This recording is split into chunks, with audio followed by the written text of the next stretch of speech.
ચાહથી ભરેલી રસીલી સવારમાં આપ સૌનું સ્વાગત છે. હમણાં જ મેં ફોન કર્યો સાહેબને. આમ રજની કુમાર એવું બહુ યાદ કરીને બોલવું પડે છે, કારણ કે અમે તો હંમેશા ગુરુથી ટેવાયેલા છે કે ગુરુ આવો છો કે નહીં. અને એ ગુરુપદ અમે એકલવ્ય હોવા છતાં તેમણે દ્રોણપણું રાખ્યું નથી અને પ્રત્યક્ષ સીધું એમણે ગુરુપદ હંમેશા નિભાવ્યું છે. ગુજરાતી સાહિત્યની વાત કરવાની એવો શબ્દ હું વાપરું એને બદલે જો હું એમ કહું કે ગુજરાતી શબ્દ કળાની, એટલા માટે એવું કહું છું કે જે સાહિત્યના એકદમ વોટરટાઇટ કમ્પાર્ટમેન્ટના રૂપો છે,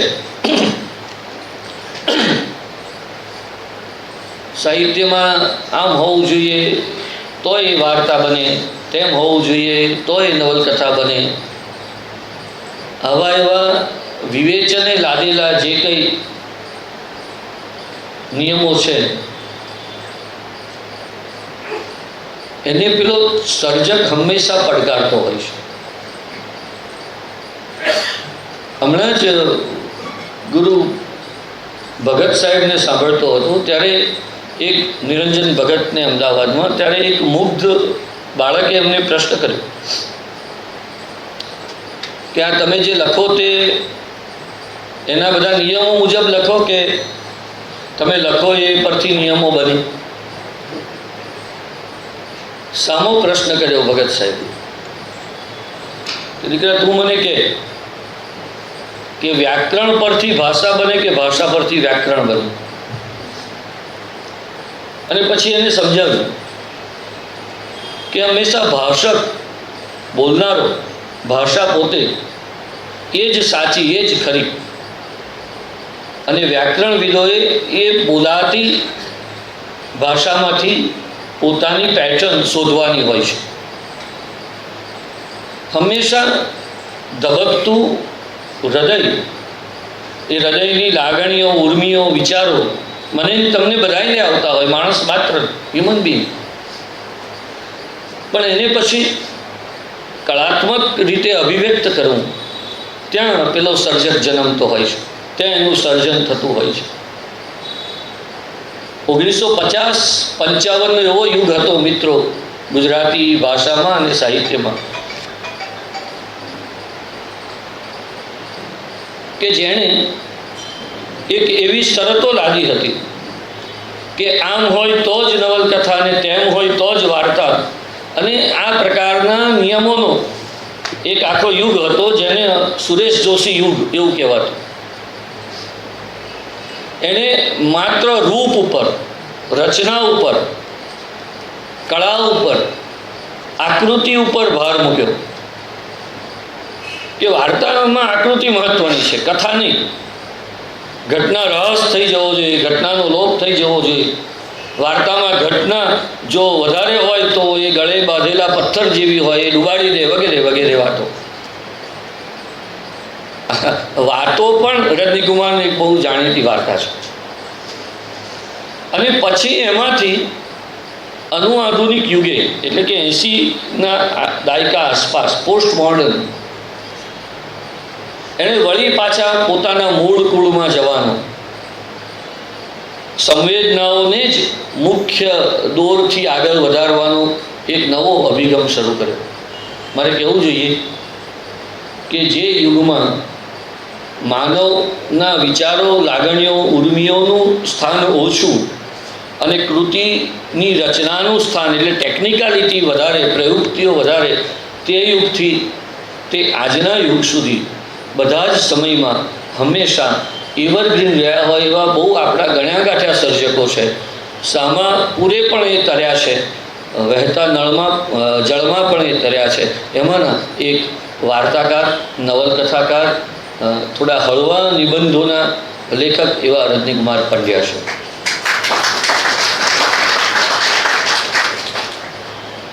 ચંદ્રદાહ અને પુષ્પદાહ આ બંને દાહ હોવા છતાં બંનેનો સમાસ વિગ્રહ જુદો છે. એ એમની જાણીતી વાર્તા, જાણીતી નવલકથાઓ છે, નવલકથા છે બરાબર.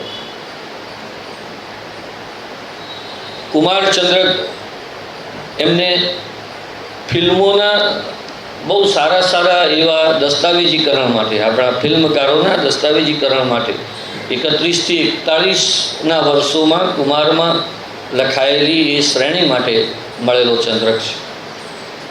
આપણે ભલે એમને માત્ર વાર્તાકાર કે નવલકથાકાર તરીકે ઓળખતા હોઈએ, પણ મેં કહ્યું એમ એ માણસના મનના બહુ ઊંડા એવા જાણતલ છે. પરભવના પિતૃએ લખતા ત્યારે ઉત્તર ગુજરાતના આદિવાસીઓમાં, હું નામ ભૂલ્યો, નરસિંહભાઈ નહીં પણ નરસિંહભાઈ ભાવસાર, હા નરસિંહભાઈ ભાવસાર જોડે સાબરકાંઠા, હા સાબરકાંઠા જિલ્લાના તળના જીવનને એકદમ પેલા જેને કહેવાય આદિવાસી પ્રકારના અથવા આદિવાસી જ એવા લોક જીવનને એમણે જાતે જોયું. મને યાદ છે ઘટના બહુ જ મને સ્પર્શી ગયેલી એવી 2 વાર યાજ્ઞિક સાહેબ રજનીકુમારમાં. સામાન્ય રીતે નવલકથાકાર એ બધા જાતભાતના વર્ણનો લખે. એ વર્ણનો એણે જે કંઈ દુનિયા જોઈ હોય એમાંથી લખે. એને થોડું એ આપણને છે જ્યાં ન પહોંચે રવિ ત્યાં પહોંચે કવિની શરતે આપણને લઈ જાય ને પછી એ કલ્પનો આખી વાત આપણી સમક્ષ રજૂ કરે. આ પરભવના પિતૃ એના આ મુખ્ય નાયક જેને આખી જિંદગી આવી રીતે લોક જીવનમાં ગાળ્યું, એ નરસિંહભાઈએ લગ્ન નહીં કરેલા. અને આ જે હોલિવૂડ બોલિવૂડમાં દેવાનંદની સાથે ફરીને એકદમ રંગીન જીવનનો તાજનો સાક્ષી એવો લેખક, એને આ વાત કંઈ ગળે ઉતરે ત્યારે લગ્ન કેમ નહીં કરે? આ જસ્ટિફિકેશન મળે નહીં લેખક. એટલે એમણે પરભવના પિતૃમાં એક કાલ્પનિક એવો પ્રસંગ મૂક્યો મયંકભાઈ, અને એમાં તે પેલા નરસિંહભાઈ ખેતરમાં સૂતા છે ખાટલામાં, અને આકાશમાં તારા છે, અને કોઈ એક તારો એ પોતાની માનો છે અને એની જોડે એ સંવાદ કરે છે, અને એમાં જસ્ટિફિકેશન પોતાના અંગત જીવનનું આ પ્રકારનો એક સંવાદ, આવો એક કાલ્પનિક આખો પ્રસંગ એમણે આ પરભવના પિતૃમાં, કે જે એક વાસ્તવને રજૂ કરતી નવલકથા છે, એ મૂક્યો. મજાની વાત એ છે કે એ પ્રસંગ એટલો તાદ્રશ્ય હતો, એ દલીલો એટલી તર્કબદ્ધ હતી, એ વિચારો એટલા કળાત્મક હતા કે પેલા નરસિંહભાઈને વાંચીને એમ થયું કે ઓ હવે હું ચોક્કસ ખેતરમાં ખાટલો ઢાળીશ, પેલા તારાને મારી માં સમજીશ, અને તમે લખ્યું છે ને એ સંવાદ હું એની જોડે કરીશ. મિત્રો, પ્રસંગો પરથી તો કળા જન્મી હોય, ઘટનાઓ લખાઈ હોય, પ્લોટ બન્યા હોય એવું જાણ્યું છે, પણ આ પ્લોટ પરથી વાસ્તવિક જીવન એવું થયું, એવી આ બહુ જૂજ ઘટનાઓ હોય છે. આપણે એવી જ પેલી ઘટના પણ બીજી દાહમાં પણ, જેના પરથી સિરિયલો પણ બની. પુત્ર અને પુત્રવધૂની માથાકૂટો, કેવી રીતે ઘરની પુત્રવધુ ઘરના બાળકોને પોતાના વિરુદ્ધ કરે, એની વેદના, અને એ વેદના કેવી રીતે રજૂ કરવી. તો એ ભાઈએ રજનીકુમારને સાધ્યા કે આવી ઘટનાઓ છે, અને એના પરથી રજનીકુમારે આખી પુષ્પદાહ નવલકથા પોતાના ઘરના બાળકો ઉપર, પુષ્પો ઉપર જે દાહ અપાતા હતા એના વિશેની આખી નવલકથા એમણે કરી, જેના પરથી ગુજરાતીમાં અને હિન્દીમાં અધિકારી પ્રદર્શન થયું. અને એ કુંતી પરથી એમની બે સિરિયલો બની, ગુજરાતીમાં અને હિન્દીમાં અધિકારી પ્રદર્શન. ગુજરાતીમાં મને યાદ છે ત્યાં સુધી નિમેશ દેસાઈએ એ સિરિયલ આખી કરી હતી, અને બીજી હિન્દીમાં અધિકારી પ્રદર્શન કર્યું પ્રાઇમ ટાઈમમાં, હા સાંજે આવતી રેગ્યુલર. તો આવા નવલકથાકાર, વાર્તાકાર એ શબ્દોના ઠઠ્ઠા ચિત્રો પણ દોરી શકે છે. એમના એ હળવા નિબંધો શબ્દ ઠઠ્ઠા રૂપે માણવા જેવા છે. પણ સૌથી અગત્યની વાત તો પેલા બિલોરી કાચની છે, મન બિલોરી, રંગ બિલોરી, હાસ બિલોરી. એમાં પણ એમણે, પણ એ જ્યારે કંઈ પણ લખે છે ત્યારે એ સીધું હૃદયને તાકતા હોય. કારણ કે એમાં મેં કહ્યું એમ કે માનવ જીવન સીધું છે, સીધી લાગણી છે, સીધી સંવેદના છે. આપકી પરછાઈ એમનું જાણીતું આ ફિલ્મી દસ્તાવેજીકરણ માટેનું બહુ જ મોટું કામ, અને એમાં જ એમણે કેટલા બધા આપણા ઓછા જાણીતા એવા સર્જકોની, ફિલ્મકારોની, અથવા તો બહુ જ જાણીતા એવા ફિલ્મકારોની ઓછી જાણીતી એવી બાજુઓ એમણે આપણને બતાવી છે. હા, સંગીતકારો અને એટલે કવિઓ અને ફનકારો અને સંગીતકારો. બીજી અગત્યની સૌથી મોટી વાત એમની અનેક સંસ્થાઓના છુપાઈને બહુ સરસ કામ કરતી હોય એવી સંસ્થાઓના એ બહુ ઉજાગર કરી આપતા એવા અચ્છા ચિત્રકાર છે. એમણે આપણે ત્યાં કડીનું મમતા કેન્દ્ર હોય કે અંધજન મંડળની પ્રવૃત્તિ હોય કે દક્ષિણ ગુજરાતની સંસ્થાઓ હોય, આજે પણ એ પોતાના આ વેબ ઉપર, પોતાના પેજ ઉપર આવી સંસ્થાઓની આંગળી ચીધ્યાનું પુણ્ય એ જ ટાઇટલથી કરી રહ્યા છે. મને જે રજનીકુમાર ગમે છે એ આપણો ભૂલાઈ ગયેલો વારસો એના જાળવણીકાર તરીકેના રજનીકુમાર. 20મી સદી કે જે હાજી મોહમ્મદ અલ્લા રખિયાનું 20મી સદીનું ગુજરાતી ભાષાનું સૌથી પહેલું આવું ઇલેસ્ટ્રેટિવ, આવું રંગીન એવું સામાયિક કે જેમાં હાજી ખુવાર થઈ ગયા, પરદેશ જઈ અને એમણે એ અંકો બનાવડાયા, અને એટલા સુંદર અંકો, અને એ ભૂસાઈ જતા હતા આપણે ત્યાં એ એમણે ખૂણે ખાંચરેથી ભેગા કરી મારા જેવા કેટલાયને એમાં જોતરી અને 20મી સદીનું ડોક્યુમેન્ટેશન એમણે ઈ જગતમાં એની સીડી પણ એમણે કરી અને એના સર્ચ એન્જિનો એવા સરસ આપ્યા. એવી રીતે પ્રકૃતિ સામાયિકને પણ એમણે જાળવ્યું. હમણાં મેઘદૂત, કોનું મેઘદૂત? ના, મેઘદૂત ના, કાલિદાસનું નહીં, આપણા કીકાભાઈનું મેઘદૂત ગુજરાતીમાં, કિલાભાઈ ઘનશ્યામનું મેઘદૂત, એની પણ એમણે સંગીત મળી એવી સીડી અને એ કામ કરાવ્યું. તો આ પ્રકારે ચિત્રો સાથે, તો આ પ્રકારે આપણા ભવ્ય વારસાને જાળવવાનું એક બહુ સારું સંશોધકનું કામ પણ એમણે કર્યું છે. એટલે હું જોઉં છું, હું જ્યારથી જે થોડા ઘણા વર્ષોથી એમને જાણું છું, હું કલ્પના કરું કે રજનીકુમાર એટલે એવા શિલ્પકાર કે જે એક મોટો પથ્થર લઈ, ટાંકણા લઈ અને જે શિલ્પને ઘડે છે એ પોતાનું જ છે. એ પોતે જ પોતાને આવી રીતે ધીમે ધીમે ઘડતા જાય છે, અને જુદા જુદા ક્ષેત્રમાં, સમાજના ક્ષેત્રમાં સાહિત્યને ગાંધીજીએ તો કહેતા કહેલું કે ગામડું અને સાહિત્ય અને સમાજને વગેરે, પણ આ પ્રકારે નિસ્બતથી આટલા વર્ષોથી અને કેટલા સાહિત્યના કેટલી પેઢીના એ સાક્ષી બને છે, અને દરેક પેઢી જોડે જાણે પોતાના હોય એટલી આત્મીયતાથી એ વર્તી શકે છે. મંથન કરીએ તો અંદરથી અમૃત અને બીજું ઘણું નીકળે. મેં આજે સવારે જ અમારા એક કોમન શિષ્ય મંડળને કહ્યું કે હું આજે રજનીકુમારનો પરિચય આપતા કરીશ. સામાન્ય રીતે છે ને કલાકારો બહુ પોઝિટિવ હોય, સાહિત્યકારોનું પોતાનું પણ એક બહુ મોટું રાજકારણ હોય છે મિત્રો, હું તમને નિખાલસતાથી કહી દઉં, અને એ રાજ રમત જેટલું જ ભયંકર હોય છે. અને એ ઝડપથી તે હું કંઈ લખીને જાઉં અને કોઈ મને મારો મોટો સાહિત્યકાર એમાં મને બરાબર વાત કરે એવી ઘટનાઓ હોય છે, પણ એ જૂજ હોય છે.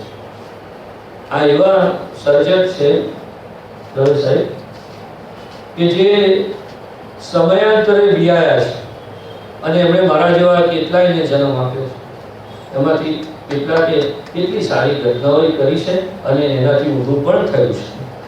તો એવા રજનીકુમાર પંડ્યા આજે આપણને આ ધરતીનો સાચો આનંદ કરાવવાનો છે. હું કહી દઉં કે મારા બહુ જ ગમતા લેખકોમાંના એક સ્વામી આનંદ, અને એનો આ જે ધરતીનો આનંદ છે એ આનંદ રજનીકુમારના મુખે આપણને મળવાનો છે, એટલે આજે જોડાવાનો છે. આપણા પંથમાં આપણે સૌ નગર નડિયાદ વચ્ચે તાળીઓથી એમનું સ્વાગત કરીએ અને આ સ્વામી આનંદ માટે વાત કરવા માટે નિમંત્રણ આપું છું.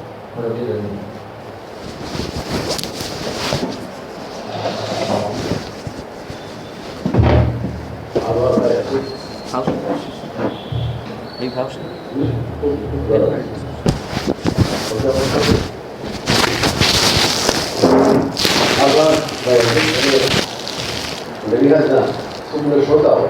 કે જોવો છો કે વયસ્ક શ્રોતાઓથી માંડી ત્યારે બાળકો સુધી શ્રોતાઓ બેઠા છે અને ક્ષેત્ર રીતે બેઠા છે. એટલે સંતોષ થશે કે મારી વાતથી જાણતો હોય પણ મને આ પુસ્તક વાંચીને અપાર આનંદ થયો છે. હમણાં બેઠા બેઠા બેતાના માથામાં કાસકો કર્યો. કોઈને થયું છે કે આ ડોસાવાળી જોવાની છોકરાઓની જે માથામાં કાસકો કર્યા કરે. મેં એટલા માટે કાસકો કર્યો મારા વાળ પણ ગળી નહીં ગયા.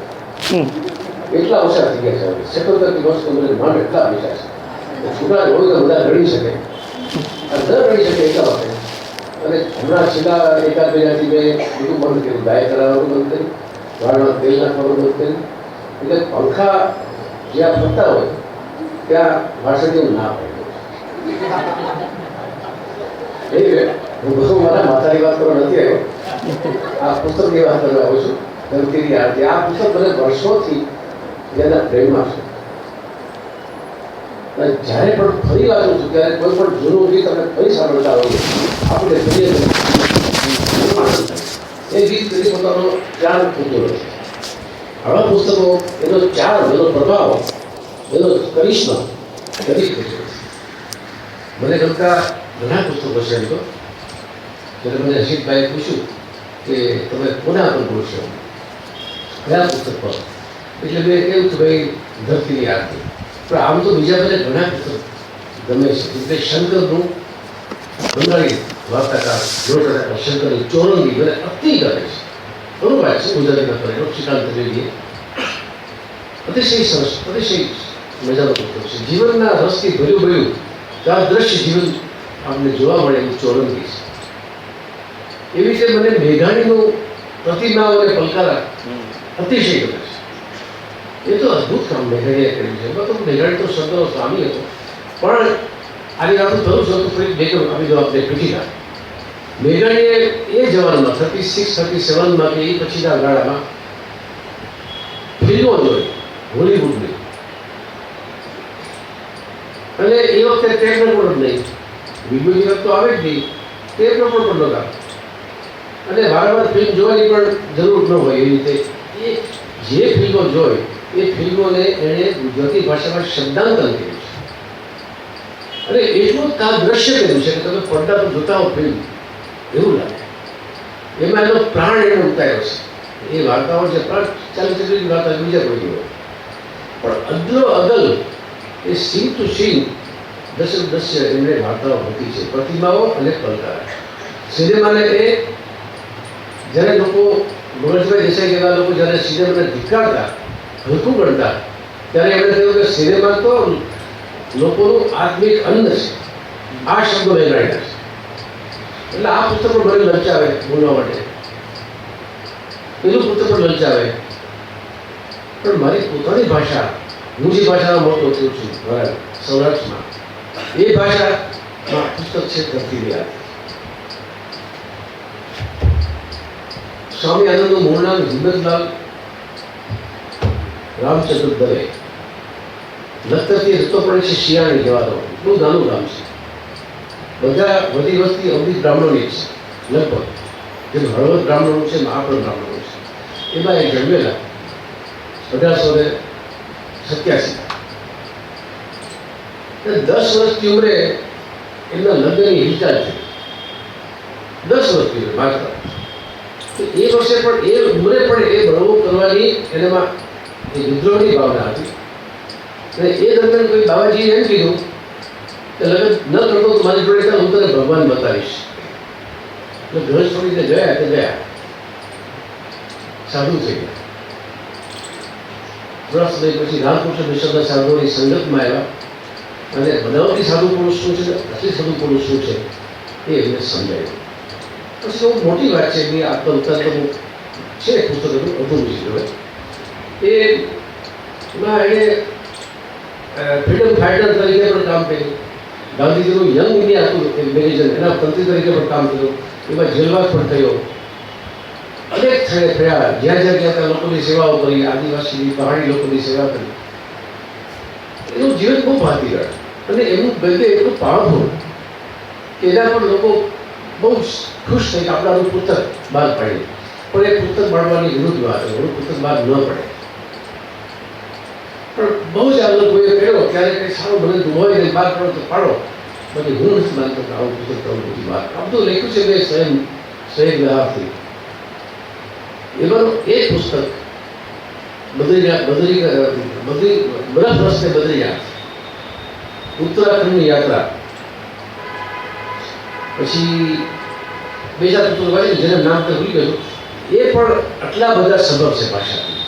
અને આજે આપણે જે વાત કરીએ છીએ એ શા માટે મને ગમે છે એની હું થોડી વાત થોડા મુદ્દા ટપકાયા છે. બીજું પુસ્તક વિશે વાત કરી છે એટલે થોડાક મારે વાંચી પણ તમને સંભળાવવું પડે. યુઝલી હું વાંચીને બોલવાનું પસંદ કરતો નથી કે આજે વાંચી નહીં બોલવા, ખાલી મારી સ્ફૂર્તિ માટે મને મદદરૂપ થાય એટલા માટે ટપકાયું છે. સૌથી અગત્યની વાત આમાં જે મને સ્પર્શે કોઈ માણસને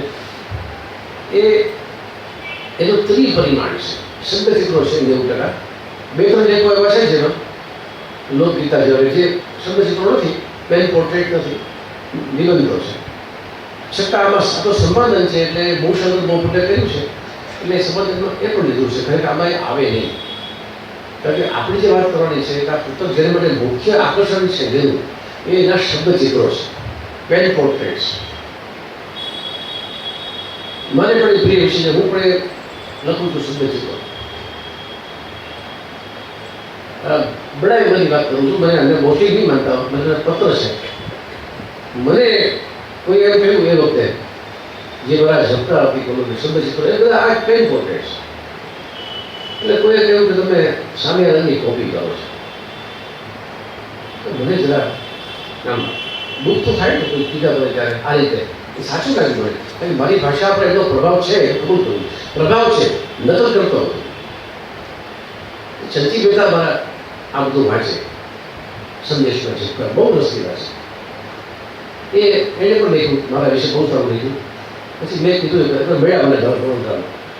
કીધું તમે એવું લાગે છે ચંચી સાહેબ કે આમાં કોપી ના ના ના નહીં, તમે સમજો તમારા બંને વચ્ચે ફેર છે. થોડું ઊંચું એકદમ બહુ ઊંચા છે. તમે વિચારશો ક્યાં માગતો નથી, પણ શું ડિફરન્સ છે તમે?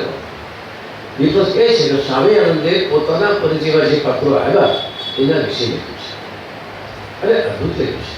જ્યારે તમે જેના પરિચયમાં નહોતા એને પરિચયમાં લાવ્યા, એને મળ્યા, અજાણ્યા માણસોને તો એના વિશે લખ્યું છે. એટલે બીજો ક્લાસ અલગ જ છે. ભાષાનો અસર હોય છે ને, તમે કાઠિયાનો એ કાઠિયાના છે, તમે પણ જૂની પેઢીના એ વખતના ભાષાઓ સાંભળી હોય છે એટલે એ શબ્દો કેવું આવે કે એ સ્ટાઇલ આવે. બીજું તમે વાર્તાકાર છો એટલે તમે ગમે તે વસ્તુ લખો એમાં વાર્તા આવી જ જાય, વાર્તા પણ આવી જાય. એટલે એ તમે મનમાં કાઢી રાખો એવું કશું છે નહીં. એટલે પછી બધું બરાબર છે.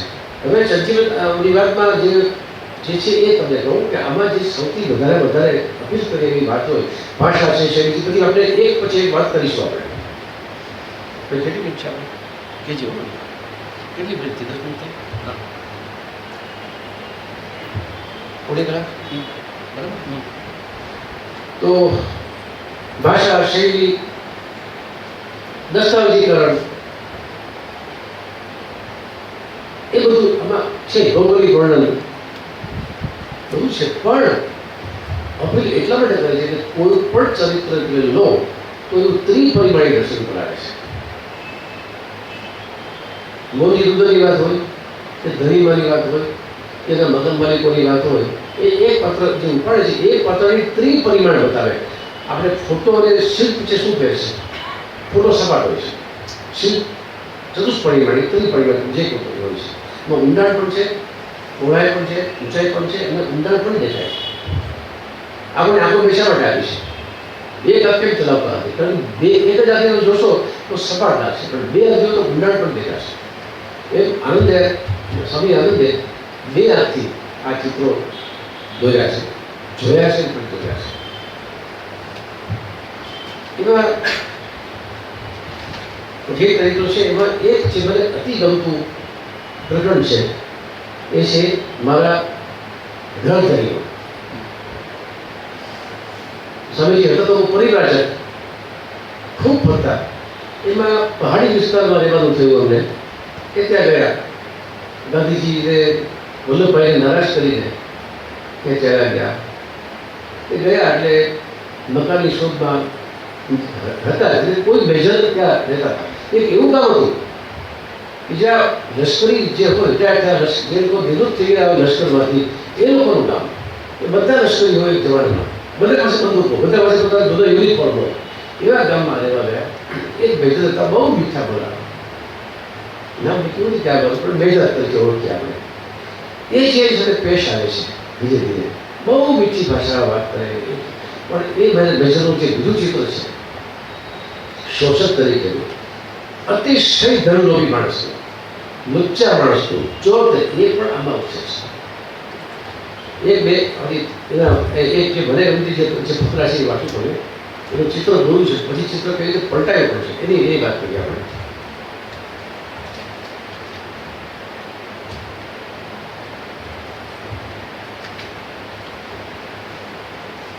મારા ઘર થઈ ગાંધીજી સાથે છૂટા કામ કર્યા પર જ્યારે એવો સમય આવ્યો કે પોતે બીજે રહેવા ગયા, એની વાત કરે છે.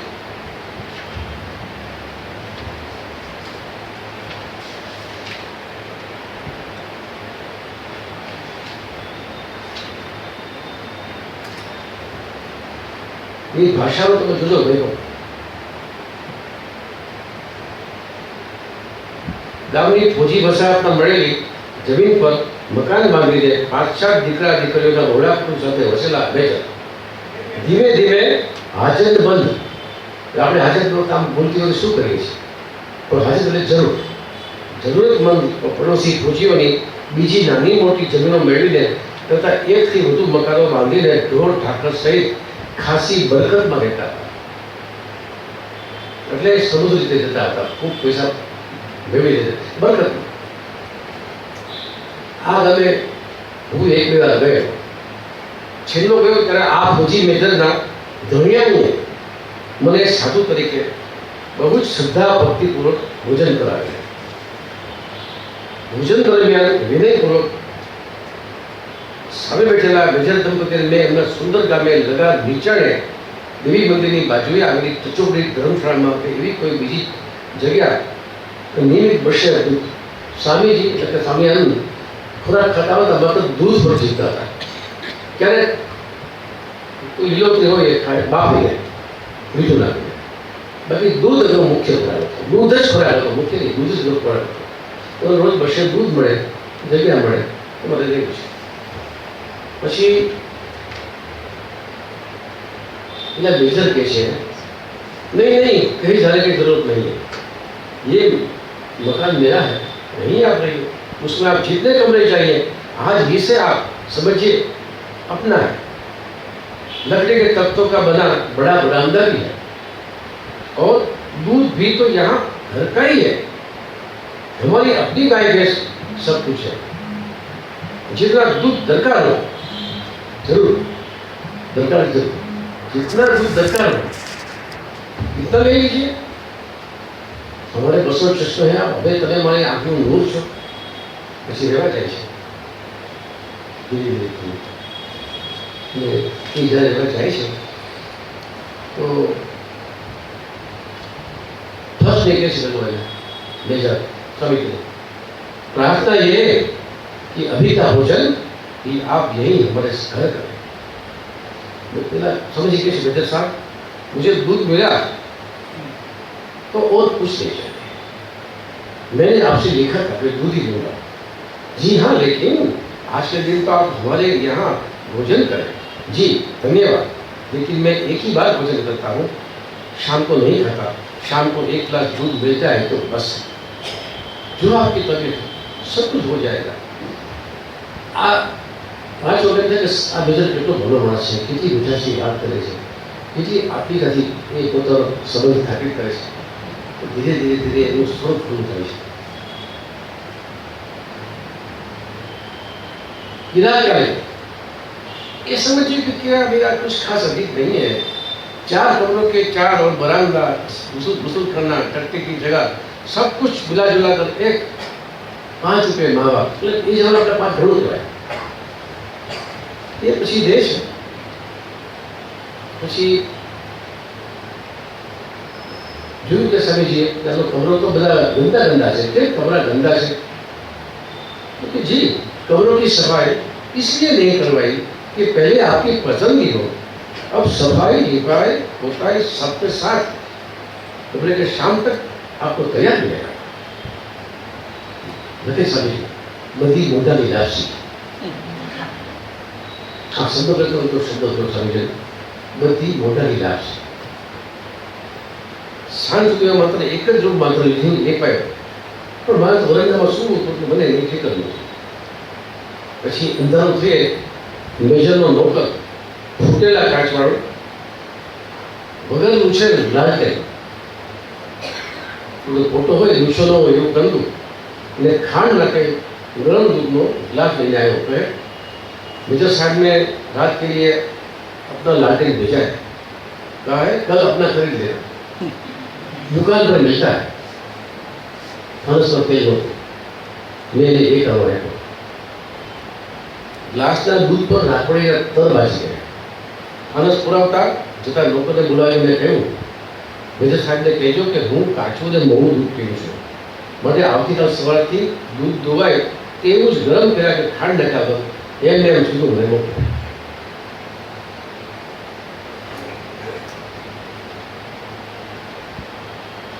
નેક્સ્ટ ડે મોર્નિંગ મેષરનો નોકર દૂધ લાવ્યો, કાચું અને મોળું, પણ માએ પાણી અડધો કરે ગ્લાસ એમનો લઈને હું મેજર પાસે ગયો, ગ્લાસ ભર્યો પાણી વાળો લઈને ગયા સ્વામીજી।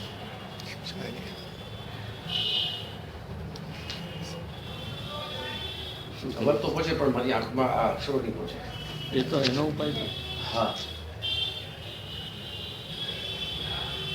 વાંધો મેજર સાહેબ આ દૂધમાં પાણી છે। મેં આપણે શરૂથી જ કહ્યું હતું कि कोरा दूध की बाहर से उधर बनाते वसवानी विचार न थे सके। दूध हमारी अपनी गाय का ही भेजा है, साफ है।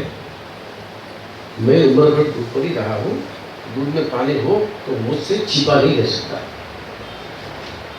जी आपकी गलत है એટલું બધું મીઠું બોલે આજે યુપીના લોકો છે બોલે બધું બધું મીઠું એનો પરફેક્ટ નમૂનો છે। हाँ थोड़ा पानी डाले बगैर बिल्कुल कोरा दूध तो हम लोग किसी को देते ही वह हमारा धर्म है। तो समझिए बाकी बहुत सरस है वो अवाक थे कोई धंधादारी गौड़ी है એટલે ગોળ ધંધાદારી ગૌડી ને પણ આ અગાઉ પોતાની અનીતિ માટે ધર્મનો હવળો આપતા મેં જોયો હતો। અનીતિ કરવી એટલે ધવાલો ધર્મ એ તો અમારા ધર્મ મારી ના પડતા એટલી બધી કૃતક धर्म की खातिर अगर आप ऐसा दूध देंगे तो मिला जुला दूध में नहीं ले सकता, जो आपकी करिए आप अपना इंतजाम खुद कर सकते हैं, हमारा कोई जोर नहीं। પછી મેજરે મને અઠાગતિ આપી, અઠાગતિ શબ્દ યુઝ થાય છે લગ્નમાંથી ફાગતિ માટે, એટલે આમાં હવે જે આ શબ્દ છે મને ફાગતિ આપી એટલે મને છૂટો પડ્યો। પછી તો વાત લાગી છે પણ એ માણસ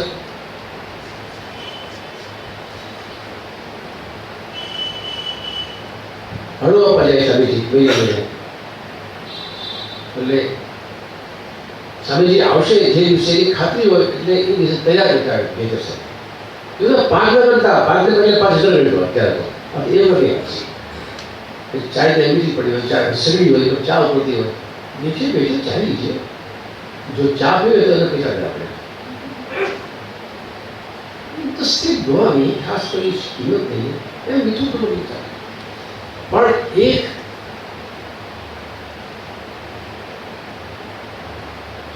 बड़ा रुपया चुका ये रसीद दिमाग जी, इसमें रसीद की ले लेने की कोई जरूरी क्या है? आप और हमारे बीच पढ़ाई का विवाद थोड़ा है, लेकिन रुपये पैसे की रसीद तो लेना मेरे लिए जरूरी है। समझा जाता व्यवहार की बात से जी आपसे व्यवहार क्या, आप तो देवता ठहरे, देवता कैसे રસીદ ન ચાલી. પછી એક બે શબ્દો એવા છે જેનો અર્થ મને પહેલી વાર ખબર પડી. આપણે બોલીએ છીએ ને આ બધું શિરમોર છે. શિરમોરનો અર્થ હજી પણ નથી થતો કે આ શિરમોર શબ્દ ક્યાંથી આવ્યો. પણ આમાં એવું છે શિર મોડ, જે મોડીઓ બાંધે, શિર રૂપાળો થયેલો હોય કન્યાનો, પણ મોડ બાંધે, મોડ ખ્યાલ છે ને, એ મોડ બાંધે એટલે ચહેરો વધારે મને શોભિતો બને. એટલે સૌથી વધારે શોભા એને કારણે આવે. એટલે શિર મોડ જેવી શબ્દ છે, ત્યારે ખબર પડે કે આ શિર મોડ શબ્દ છે.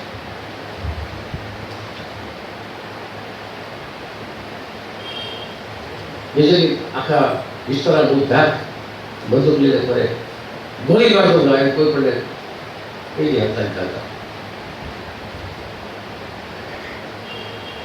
મેજરની ધડિયાણી 16મી કે 18મી સ્વવર્ણ ભાગ ગુંજી ગયા. 16મી કે 18મી ફરજંદો 4 દીકરા અને 3 દીકરી મૂકી ગઈ. દીકરો દીકરી અનુભવે 5 ને 2 વર્ષના. સૌથી મોટો દીકરો દીકરી પરણાવેલા, 6 છોકરાવાળા એમને ઘરે બહાર હતા. દીકરી દીકરો લશ્કરમાં સારા હોતી હતો. તેમાં લશ્કરીની દીકરીને પરણેલો દીકરો બહુ અચ્છો આપી હતો.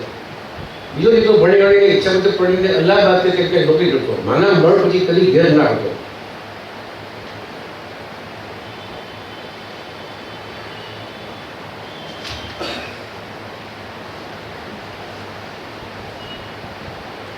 પછી ધનનો બેહદ આનો ઘરની અંગઠી પર ગ્રાહકો માટે એક બધી ચા ઉઠતી હોય. દીકરા જેવી જો બધી કાઢીને ચા પીવે, બીજી બાજુ તો એની બાજુ પૈસા શું કરે? પોતાના દીકરા દીકરી ચા પીવે ઊંઘીથી જે એટલી બાજુ તો એના માટે પણ પૈસા ઓછું કરે. એવું આ માણસ. પછી એનો જાગે घर के बच्चे हुए तो क्या हुआ? जो पैसे क्लास के हिसाब से भी अगर इतने बड़े पर्दे में चाय के पीछे रोजाना 1 रुपया खर्च हो तो थोड़ी तरह से क्या बनेगा? मोटी दीकरी ने परणाई ત્યારે કન્યાદાનમાં ગાય આપી. દીકરીને ગાય આપી. એ કિસ્સો તો દાયકો વિદ્યા છતાં દુનિયાની ક્યાં કરી દીકરીને દહેજમાં ગાય આપી. દીકરી માટે ખોજી જોવાનું શોધી કાઢ્યું. એમણે ધારેલી મુરાદ બનાવી. દીકરીને દાજા બાકડી ગાય આપી. બાકડી એટલે ખરું ને, બહુ સારી ના બાકડી. નવા જોવાને મેજરના ઘર જવાઈ તરીકે રહેવાની ના પડી અને વથાકમાં જ એને બીજે રહેવા ગયો. દીકરીને વડાવતી વખતે મેજરે કહે છે, गाय को अपने घर ले जाओ, कहीं मेरा अपना है, अपने जितने जो यहाँ है पशु उसमें नहीं संभाल सकता है गाय, तो गाय को अपने घर ले जाओ. गाय गई जमाई बीवी સાથે. થોડા મહિના પછી ગાય દીકરીને ઘરે લઈ આવી. મિશ્રે દીકરીને કહે મોકલીને બોલાવી. કહે तुमसे तरह एकले पड़िए गायने घासचारा दाना पड़ी घोड़ा वासड़ा બધું નહીં થાય. ઘરે આવીને માદી ગાય ક્યારેક ભૂખી વચ્ચે તરસી રહી તો તેનો નિશાન ઉતારી લાગશે. એ 10-12 ધોળ ભેગું એક ખચવાઈ જશે, આ મૂકી જાય. ગાય ને વાસળી આવી તારે તું રોટલો સવાસર મોકલી આપશે. નોકરને મોકલીને ભાઈ પાછી બંધાવી. 8-15 દિવસ સવાર સુધી દૂધ નોક્યું. પછી લોટા એ લોટી થઈ ગઈ. દૂધ તો લોટો બદલતા પછી લોટી મોકલવા. 2 વાર એક પછી 2 વાર મોકલતા 1 વાર થઈ ગઈ. પછી ગાયને ખરવા મોવા એવી કઈ બીમારી આવી એ પીડી ગાય વસૂલી ગઈ છે. વસૂલ્યા પછી જમાઈને કહે ગાય વસૂલી ગઈ. તો જમાઈને બોલાવ્યો કે લઈ જાઓ તમારી ગાય, હમણાં એટલા દિવસ સાથે ગઈ. સગા દીકરા દીકરી પણ ન છોડે એ પ્રકારનું આભાર. તો બહુ સરસ છે. આપણને ઘણો પ્રકાર લાગુ છે. પણ આ જો સ્વામીજીની વિશેષ કરું, સ્વામી આનંદનું એટલું તાટસ્થ્ય છે, કેટલી આ બધા ગુણોની વાત કરે છે, એને વર્ણન કરે છે. પણ એમના કેટલાક ગુણ હતા એવું જોતો. આ બહુ ભેદ વસ્તુ છે. એટલે દરેક રીતે ચિત્ર કરો, હું કરું છું ચિત્ર વેદના, તમને ખબર છે કે તમારામાં તાટસ્થ્ય. તમે ખરાબમાં ખરાબ બીમાર કરો છો, બહુ નકવા માણસ તમે છો, દુષ્ટ જુઓ, પણ જો કોઈ સારો ગુણ એનામાં હોય તો ચરિત્રકારે એને પણ લાયકો થતી જોઈએ કે આ પણ આમાં હતી. કારણ કે દુશ્મન નથી, એ ચરિત્રકાર છે. જે દેખાય તે આપણે લખવું પડે. છતાં એમના કેટલાક ગુણ પણ હું જોતો. એમની ઉદ્યોગપ્રિયતા અને જાતને જોઈ અને હું મોટો થઈ ગયો. ઉગિયાથી આથલા લગણ, આંગણાની વાડીમાં, ખેતરોમાં, લાણી ટાણે, ફળિયાના ખડામાં, શેઢા ઢોરા પર ઢોર ઠાકરના ગોઠા તવેલા નવલા એટલે નળ, ટાંકીની સફાઈમાં ક્યાંક ને ક્યાંક ઉગાડી ફળો છુપી દાદરો લઈને શરીર શ્રમ કરતા જ હોય. ખાતરના ટુકડા માથે લઈને વાડીમાં ખાતર ઠલવતા હોય. રૂઠાના ઢોકી પથારીઓ માટે પાઇન જંગલની સાડીઓના ડાલ આપે ભારા સારતા હોય. હા, તેની ગંજીઓ કરતા હોય. પછી એક વાત એટલે બધું કેવું હોય કે શરીર શ્રમ એમનો શ્વાસ હતો. એક વાત બીજું ન લખ્યું પણ દાખલા આપ્યા શરીર શ્રમ કઈ જાત એટલે મને દાખલા આપ્યા. પણ એક વાત લખેલી શું હતું? શરીર શ્રમ એમનો શ્વાસ. એટલું લાગુ ભાષામાં ભાગે બીજા લેખક પાસે જોયું છે. પછી એક છેલ્લો જે કિસ્સો છે, પછી બીજા ટુકડે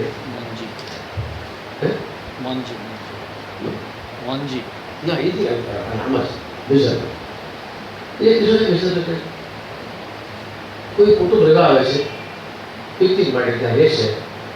હવે એના બાળકોને કૂતરો ગમી જાય છે. એ કૂતરો ખરેખર તો કોઈ સુતાર ન હતો, કૂતરો પાલતો હતો. પાલતો એટલે ઘરે પટ્ટો વાળી ન હતો, પણ રોજ હળી ગયો હતો આપણને. તો બાળકો કીધું આ કૂતરાને ત્યાં લઈ જાય આપણા ગામ મુંબઈ. એટલે સ્વામીજી કીધું, સ્વામી કે કૂતરો મારો નથી, કૂતરો ત્યાં લઈ જશો તો ઠંડા મુલકનો કૂતરો છે, ત્યાં ગરમીમાં આ પ્રાણી મરી જશે. જે પ્રાણી ઠંડા મુલકનો હોય એને ગરમીમાં ન લઈ જવાય, મરી જશે. બાળકો લઈ જાઉં છું, લઈ જાઉં છું, લઈ જાઉં છું. તો બીજા કે એ પોતા મેળાય લઈ જાઓ, કોઈ વાત નહીં, ખરેખર હતો કોઈ બીજાનો.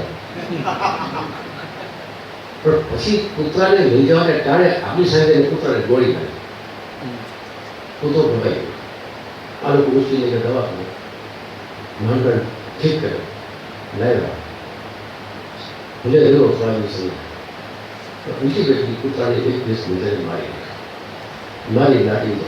અને वो पुत्र सोचे पुत्र क्या पता नहीं कहाँ चला गया, अभी तो भी यही था, कैसे चला गया. ખરેખર પુત્રને મારી નાખ્યો અને ખાડો પડી લાગી. એટલે આખું ચિત્ર જે બેઝરનું છે એ ચિત્ર આપણે કરવું થાય. બેઝર આપણે નજર સામે દેખાય. ચરિત્રકારની ખૂબી એ છે કે માત્ર સપાટ વર્ણન કરી જાય એ પૂરતું નથી. સંવાદો પણ આવે, કિસ્સાઓ પણ આવે, સારી બાજુ આવે, નસી બાજુ આવે, પ્રસંગો આવે. પછી એટલે આ ગુથરી જે છે સમાજ સાથેની સામી અંદર જો વધારે પડ્યા સાઈડમાં તો સારા વાર્તાકાર થાય. વાર્તાકારના ગુણો એમના પાસે. એટલે કોઈ પણ જ્યારે ચરિત્ર લખાય ત્યારે વાર્તાની આખી જે ધાટી છે લખવાની, હું વાર્તા કરતો એટલે હું કહું છું કે વાર્તાની જે ચોટ આવે એ ચોટ પણ અંદર છેલ્લે આવે. ચોટ શું ના હોય, કોઈ જીવનનું સત્ય આવે, કોઈ જીવનની વાત એવી આવે કે મનમાં અનુભવ ઢોકળા થઈ જાય. એ આમની આખી છે બેન ઇમ્પોર્ટન્સ એમાં આવે છે. એ તો બહુ પ્રખ્યાત છે મોંઘી રુદરનું, એ તો તમને અત્યારે નહીં બહુ પ્રખ્યાત છે. પણ હમણાં વાંચી સંભળાવી છે લોકોને. હા, મોંઘી રુદર અને ધની એ તો અનાવલી વાત છે. આપણે છે ને કાજા ઉજા ભાઈ એ એના જ એની જે મંજીભાઈની પત્ની હતા એના નાની એની માની નાની થાય. હા હા હા દિગંત ઓઝાની વાઇફ એટલે જે હતા નામ કાજલીમાં એ મોજુદાની જે દીકરી છે એ એના નાની થાય. તારી બધાની નાની થાય. એટલે એમાં એ બ્લડ છે કાજલમાં. એમાં શંકા બધી વાત છે, દેખાય પણ છે આપણને. એની વાત કરાવેલા છે મોંજીની વાત કરી. મોજી પૂરેપૂરું વાંચ્યું છે. હમણાં આપણે ગ્રુપમાં વાંચી બધી યાદ છે સંભળાવી. આપણો, પણ પાછું ફરી દીધા રિયાબ એ રીતે.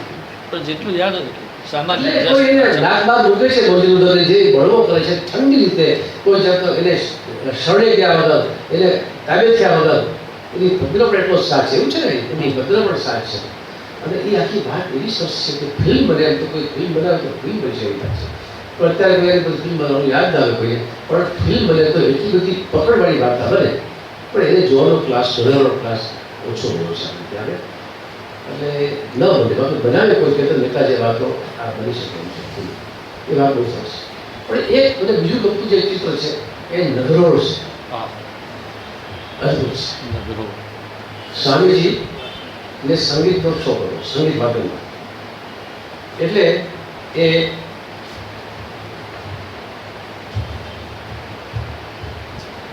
એના કોઈ બીજા ગુરુ છે એને પૂછે કે મારે કંઈક શીખવાનું છે, તો ક્યાં જાઓ? તો ત્યાં જા, જે નામ ચીંધે છે ત્યાં એને ઘર જાય છે તો એટલું બધું ગંદુ કપડ, ગંદુ ઘર એવું કે આ માણસને શું શીખ્યો?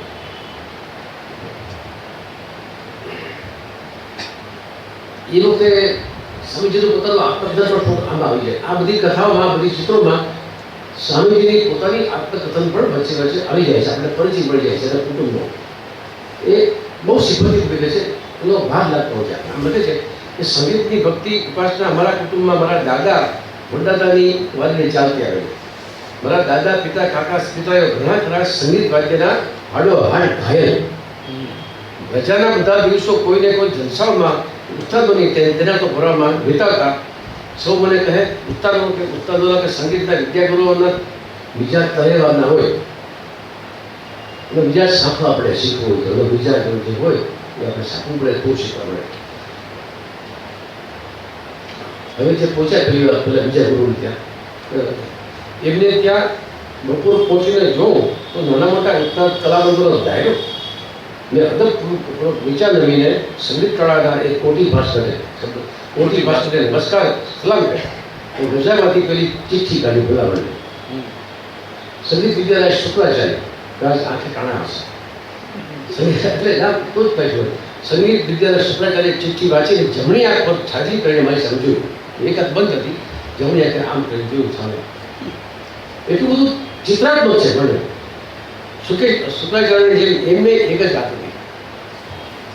પછી કહે છે તારો દાદો અને બાપ બે મારા હરીફના શિષ્યો હતા, સારી હતા, પણ અંત આખરે તને અહીં મોકલવાનું દાપ પણ એના આવ્યું ખરું. તારા દાદા બાપ બીજે પણ તને મોકલવાનું દાપ એમાં આવ્યું સારું ચાલ, પણ છોકરા ભલે છોકરા એમના કપડે હાંટીઓ પડી. આ ચિત્રાત્મક મારા ઘરાણાની વિદ્યા ખાવાના ખેલ નથી કે મારું આ શહેર તારા બાપનું મોસાળ નથી.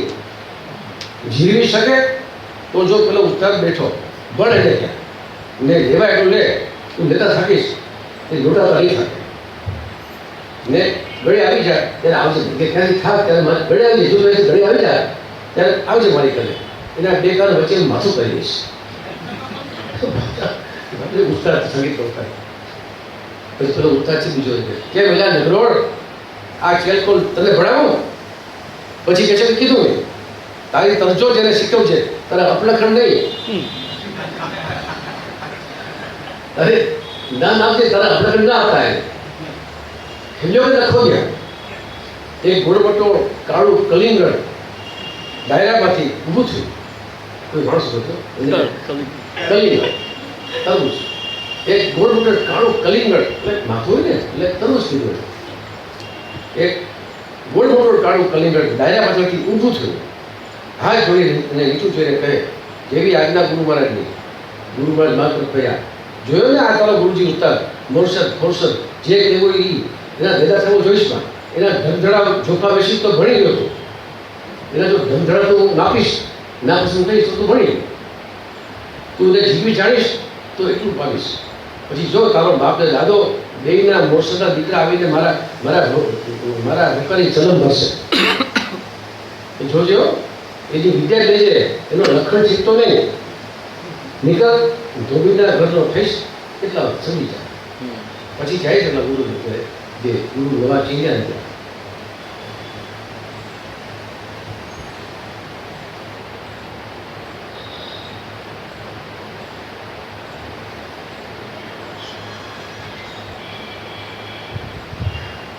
નોતર કોણ આવ્યું છે એ પૂછે છે. પેલા તારું કાતરી ગેપ છે, બીજું કંઈ કાલ તને નવો જેનો પણ ભણ્યો હતો. હા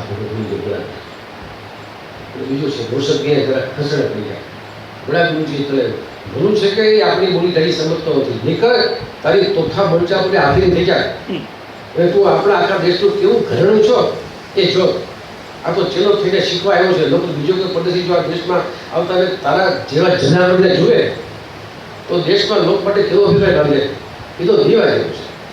પછી પછી કે ગુરુજી મેં પૂછ્યું હળવદથી ટ્યુશન ફી કેટલી આપવાની? જોજો નહીં દોરી રૂપિયા માટે દોરી રૂપિયા એ મુસુદી મોટું ઘટાડો કરીને બોલ્યા કેમ બને આપણા દેશની લાજ જાય બધું શું આપણી પાસેથી ફી લેવાની હોય એમને મફત ભણાવીએ તો એ આપણું ભૂષણ કહેવાય. એટલું સમજતો નથી મારા અડબંગ વાત સંપત્તિ. પછી તો એ રોજ જાય છે ત્યારે એ દ્રશ્ય પણ બહુ ચિત્રાત્મક છે. મારા લેસન રગસ્યા નથી એ ચાલુ છે. હું જાઉં ત્યારે મોસમ મિયા રાતના પીને ચકચૂર ઘોટાવે તો ફળીએ તો જાગે નહીં. ઘરના બીજા જુઓ એમને ભૂલાવે દેવા ઉગતા એક માણસને ઓકારી આવે.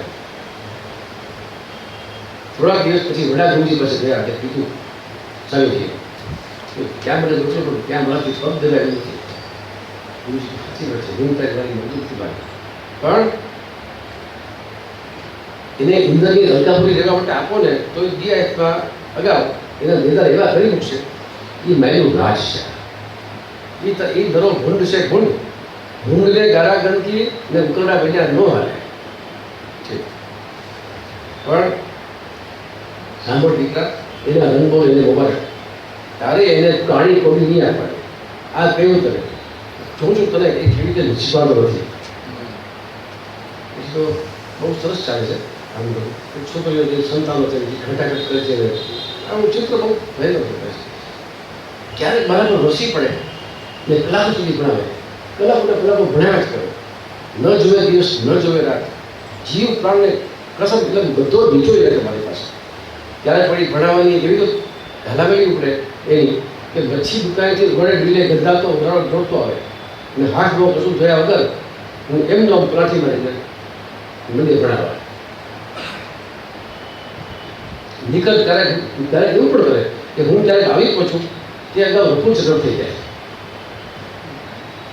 કાં કોઈ ઘાસ ગંજીમાં સંતાઈને બેસે કાં મજૂરિયા વસ્તુની કોઈ હલકી હોટલમાં ભરેને દુઆ લાવેલો લોકોએ બદલાવા ચાલક ચોક્કસ કપી હું તો સંગીતો એક વાર ગળો ગળ કીધો. આ શબ્દ કહેજો ગળો ગળ છે ગળા સુધી કીધેલો કામ પરથી ઘેર્યા. કામ એટલે સંખ્યા શું કામ એટલે પાકે પછી એટલું પીવાનું પીતવા પુનઃ પીતવા વાચક પદ્ધતિ પૂછે એ મજૂરિયા ખાતા આવતા અને તે દિવસે ભાઈ સાહેબ રસ્તા વચ્ચો ભરાશ આવી ગયા. છોડામાં હાથમાં સત્તા હતી તેના પણ કાયદા થઈ ગયા. બહુ નવી વાત છે પણ એ ચિત્ર થોડું બધું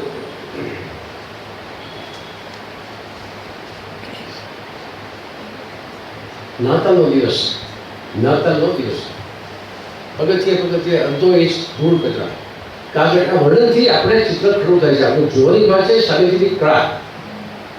આ વાતો સાચી છે ચિત્ર વસિત છે પણ એ કેવા શબ્દોથી એ આપણને એ ચિત્ર ખરું કરે છે આપણે શકાય. નાતાલનો દિવસ પગથિયે અડધો ઇંચ ધૂળ કચરા કાગળની ચમરકીઓ મરઘા કબૂતરોના પીછા તૂટેલા ઝાડની સળીઓ અને છેલ્લે પગથિયે બારણા સામે ઉગાડો સંદાસ. દુર્ગંધ માથું ફાડી નાખે. લીલા રંગની મોટી માખોનો ઝુંડ બળબડે ને ભીતના લોણાના પોપડા ટપ ટપ આવનારના માથા પર ખરે. નાકે રૂમાલ લઈને માંડ ઢળવા બેસાય. અંદરની પછી અંદર જાય. અંદરની ગેલેરીમાં એવા જ મૂળા કરતા છજામાં મુવા વાકે જીવી રહેલા ટચુકડા પક્ષીઓના પાંજરા લડકે. ઓરડામાં દાખલ થઈને અંદર જોવો તો ન મળે કે નાતાની ખુશાલી કે ખુશનુમા ચહેરાની તાજગી, ન મળે કશા શણગાર તો ન મળે સજાવટ. દિવસ નાતાલનો છે છતાં આવું કંઈ મળે નહીં. ઓઠ લખ્યો ઓરડા વચ્ચે જમવાનું ટેબલ સામી રીતે પલંગ અને એક ખડખડ પાચન કવાટ. આ ત્રણેય મળીને લગભગ બધી જ જગ્યા રોકેલી. પલંગ પર નાતાલને સારું આણેલું મોટું તુર્કી મરઘું બેઠેલું. નાતાલને કેવું છે મરઘું ખાવાનું. નાતાલને સારું આણેલું મોટું તુર્કી મરઘું બેઠું પાખો ફૂટાવે. મુસદ્દીનની 5 વર્ષની છોરી અને એક નાનકડી કાળી કૂતરી એકબીજીને વળગીને કૂતું વડે રસું કર્યા. દુસરી દીકરી અને કૂતરી ભેગા એકબીજાને ચોટે રસું કર્યા. ખાણાના ટેબલ ફરતે કરન્સી નોટોનો ચોરો. ખાણાના ટેબલની ફરતે કરન્સી નોટોનો ચોરો. બાજુની ખુરશી પર મુસદ્દી પિતા ગુરુ છંછેડાયેલા ગોરડાની જેમ વિકરાળ મોઢે ધુઆ બેઠેલા.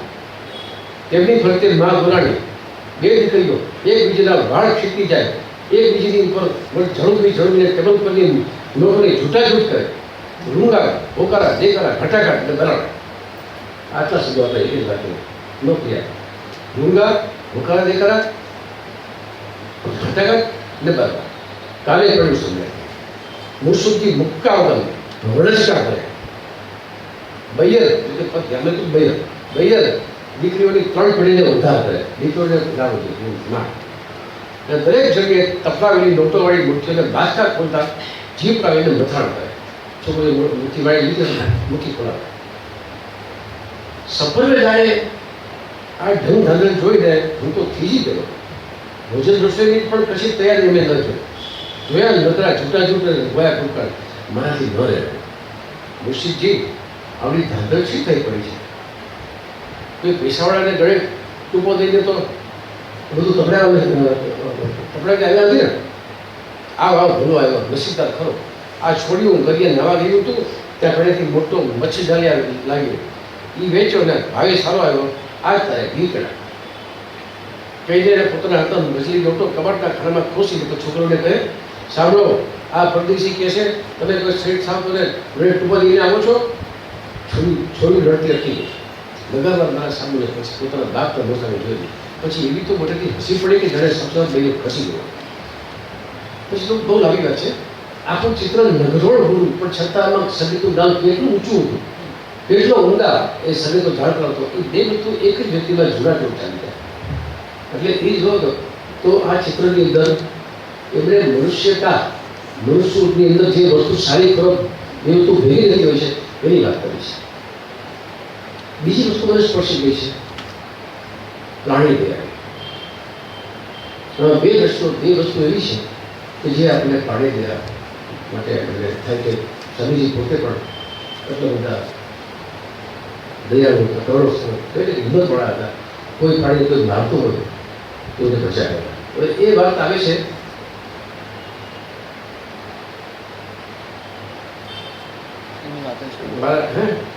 મારા દીકરાઓ ના એ જતે કર દૂંગા 260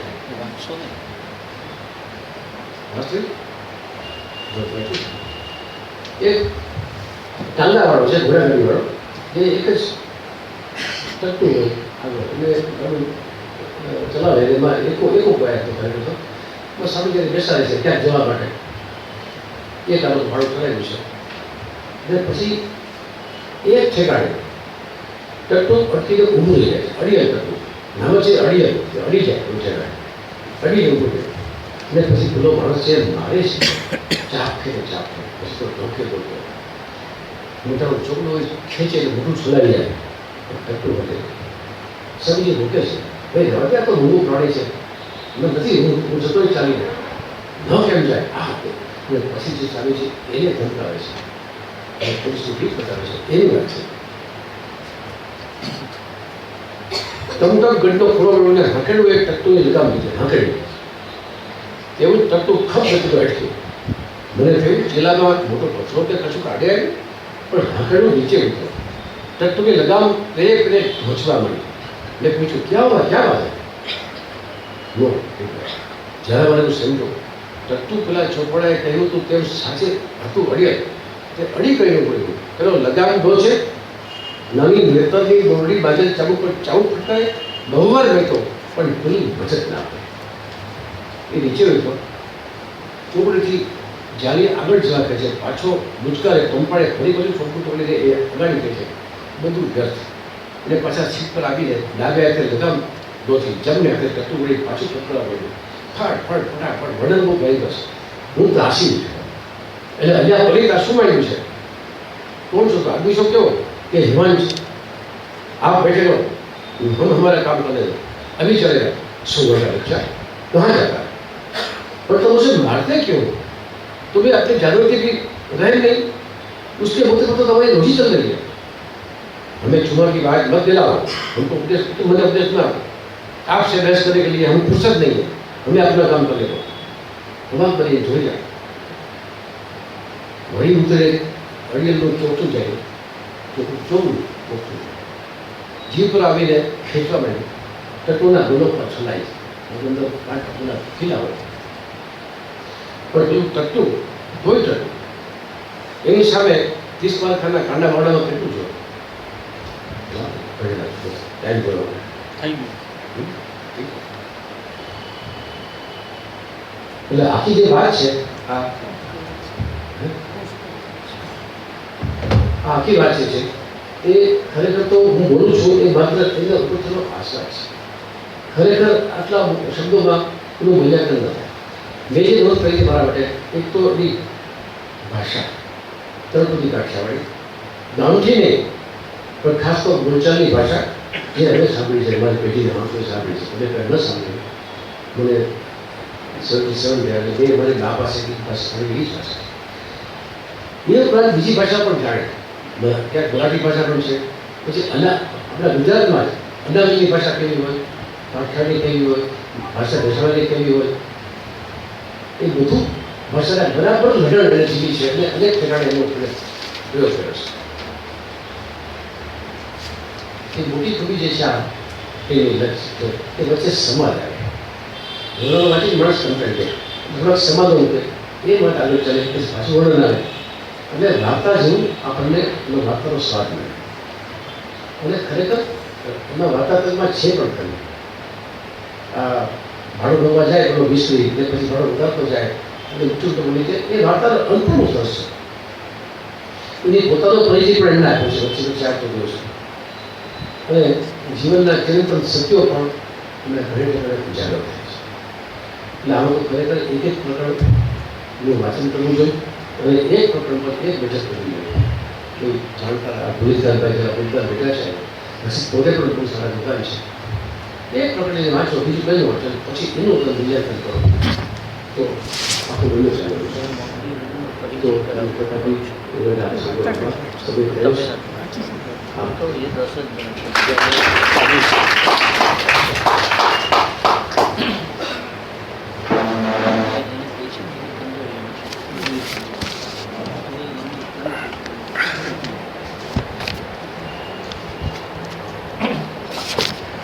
ખૂબ આભાર રંજીભાઈ, આ આનંદ આપણા સુધી વહેંચવાનો. સ્વામી મારા પણ બહુ જ પ્રિય લેખક છે. એમણે કહ્યું એમ કે કોઈ જૂનું ફિલ્મી ગીત આપણે અનેકવાર સાંભળ્યું. મારી આપ સૌને ખાસ વિનંતી છે, આપણી લાઇબ્રેરીમાં સ્વામીજી આખા છે, તમને ચોક્કસ વાંચજો. એમણે તો હજી આપણને રસનો ચટકો કરાવ્યો છે. વાળકો આપણે ત્યાં ઉપલબ્ધ છે, એના ઘટ પીવા એટલા પીશું, એના જેટલા ગુણ પીવા એટલા લેજો. મિત્રો આપ સૌ જાણો છો એમ ફેસબુક ઉપર પણ તમે ગ્રંથના પંથને ક્લિક કરી શકો છો અને વોટ્સએપ ગ્રુપ પણ આપણે એક બનાવ્યું છે. જેને એ ગ્રુપમાં જોડાવાની ઈચ્છા હોય એ સુરેશભાઈને મળે, નીચે લાઇબ્રેરીમાં પોતાનો નંબર લખાવો. દર રવિવારે અને ગુરુવારે પુસ્તક પરબ લાઇબ્રેરી તરફથી સંતરામ મંદિરમાં ચાલે છે. તમારા ઘરમાં પડી રહેલા પુસ્તકો આપો અને એમાંથી ત્યાં આવેલા પુસ્તકોમાંથી જે જોઈએ તે લઈ જવાની તમને છૂટ છે. આવતા મહિનાએ બરાબર 3જી તારીખે પહેલા રવિવારે આપણે સૌએ ગુજરાતી ભાષાના અત્યારના જે બહુ લોકપ્રિય અને બહુ મહેનત કરીને રિસર્ચ કરીને લખે એવા જે કેટલાક નવલકથાકારો છે, એમાં દૈવત ત્રિવેદી બહુ જાણીતું નામ છે. આપણે દૈવત ત્રિવેદીને મળવા બહુ સરસ રીતે મળવાના છે. એમની એક જાણીતી નવલકથા વિશે એ આપણને રસાસ્વાદ કરાવવાના છે. સૌને આવતા મહિનાની 3જી તારીખે રવિવારે સવારે 9:30 વાગે દૈવત ત્રિવેદી સંઘ વાતો કરવા માટે પધારવાનું હાર્દિક આમંત્રણ છે. આપણે અત્યારે કંઈ વાત કરવી હોય, કોઈ મિત્રને સ્વામી વિશે કે ઝડપીના આનંદ વિશે કે પૂર્તિ કરવી હોય તો પણ કરી શકે. હું એક વિનંતી યાજ્ઞિક સાહેબને કરું. હમણાં જ એમણે સ્ટડી ગ્રુપમાં મોંજી રુદનની વાત કરી જ છે અને મોંજીની વાર્તા પણ કહી છે. અને અત્યારે રજનીભાઈએ આપણને બહુ નવી વાત કરી અને કાજલનું મૂળ પણ આપણને મોંજીમાં બતાવ્યું છે. જગદીશ સાહેબને વિનંતી કરું કે મોંજીની વાત થોડીક કરે. કરો ને સાહેબને ક્યાં છે? હાથ અહીં બેસ. નહીં અહીં નથી. Right.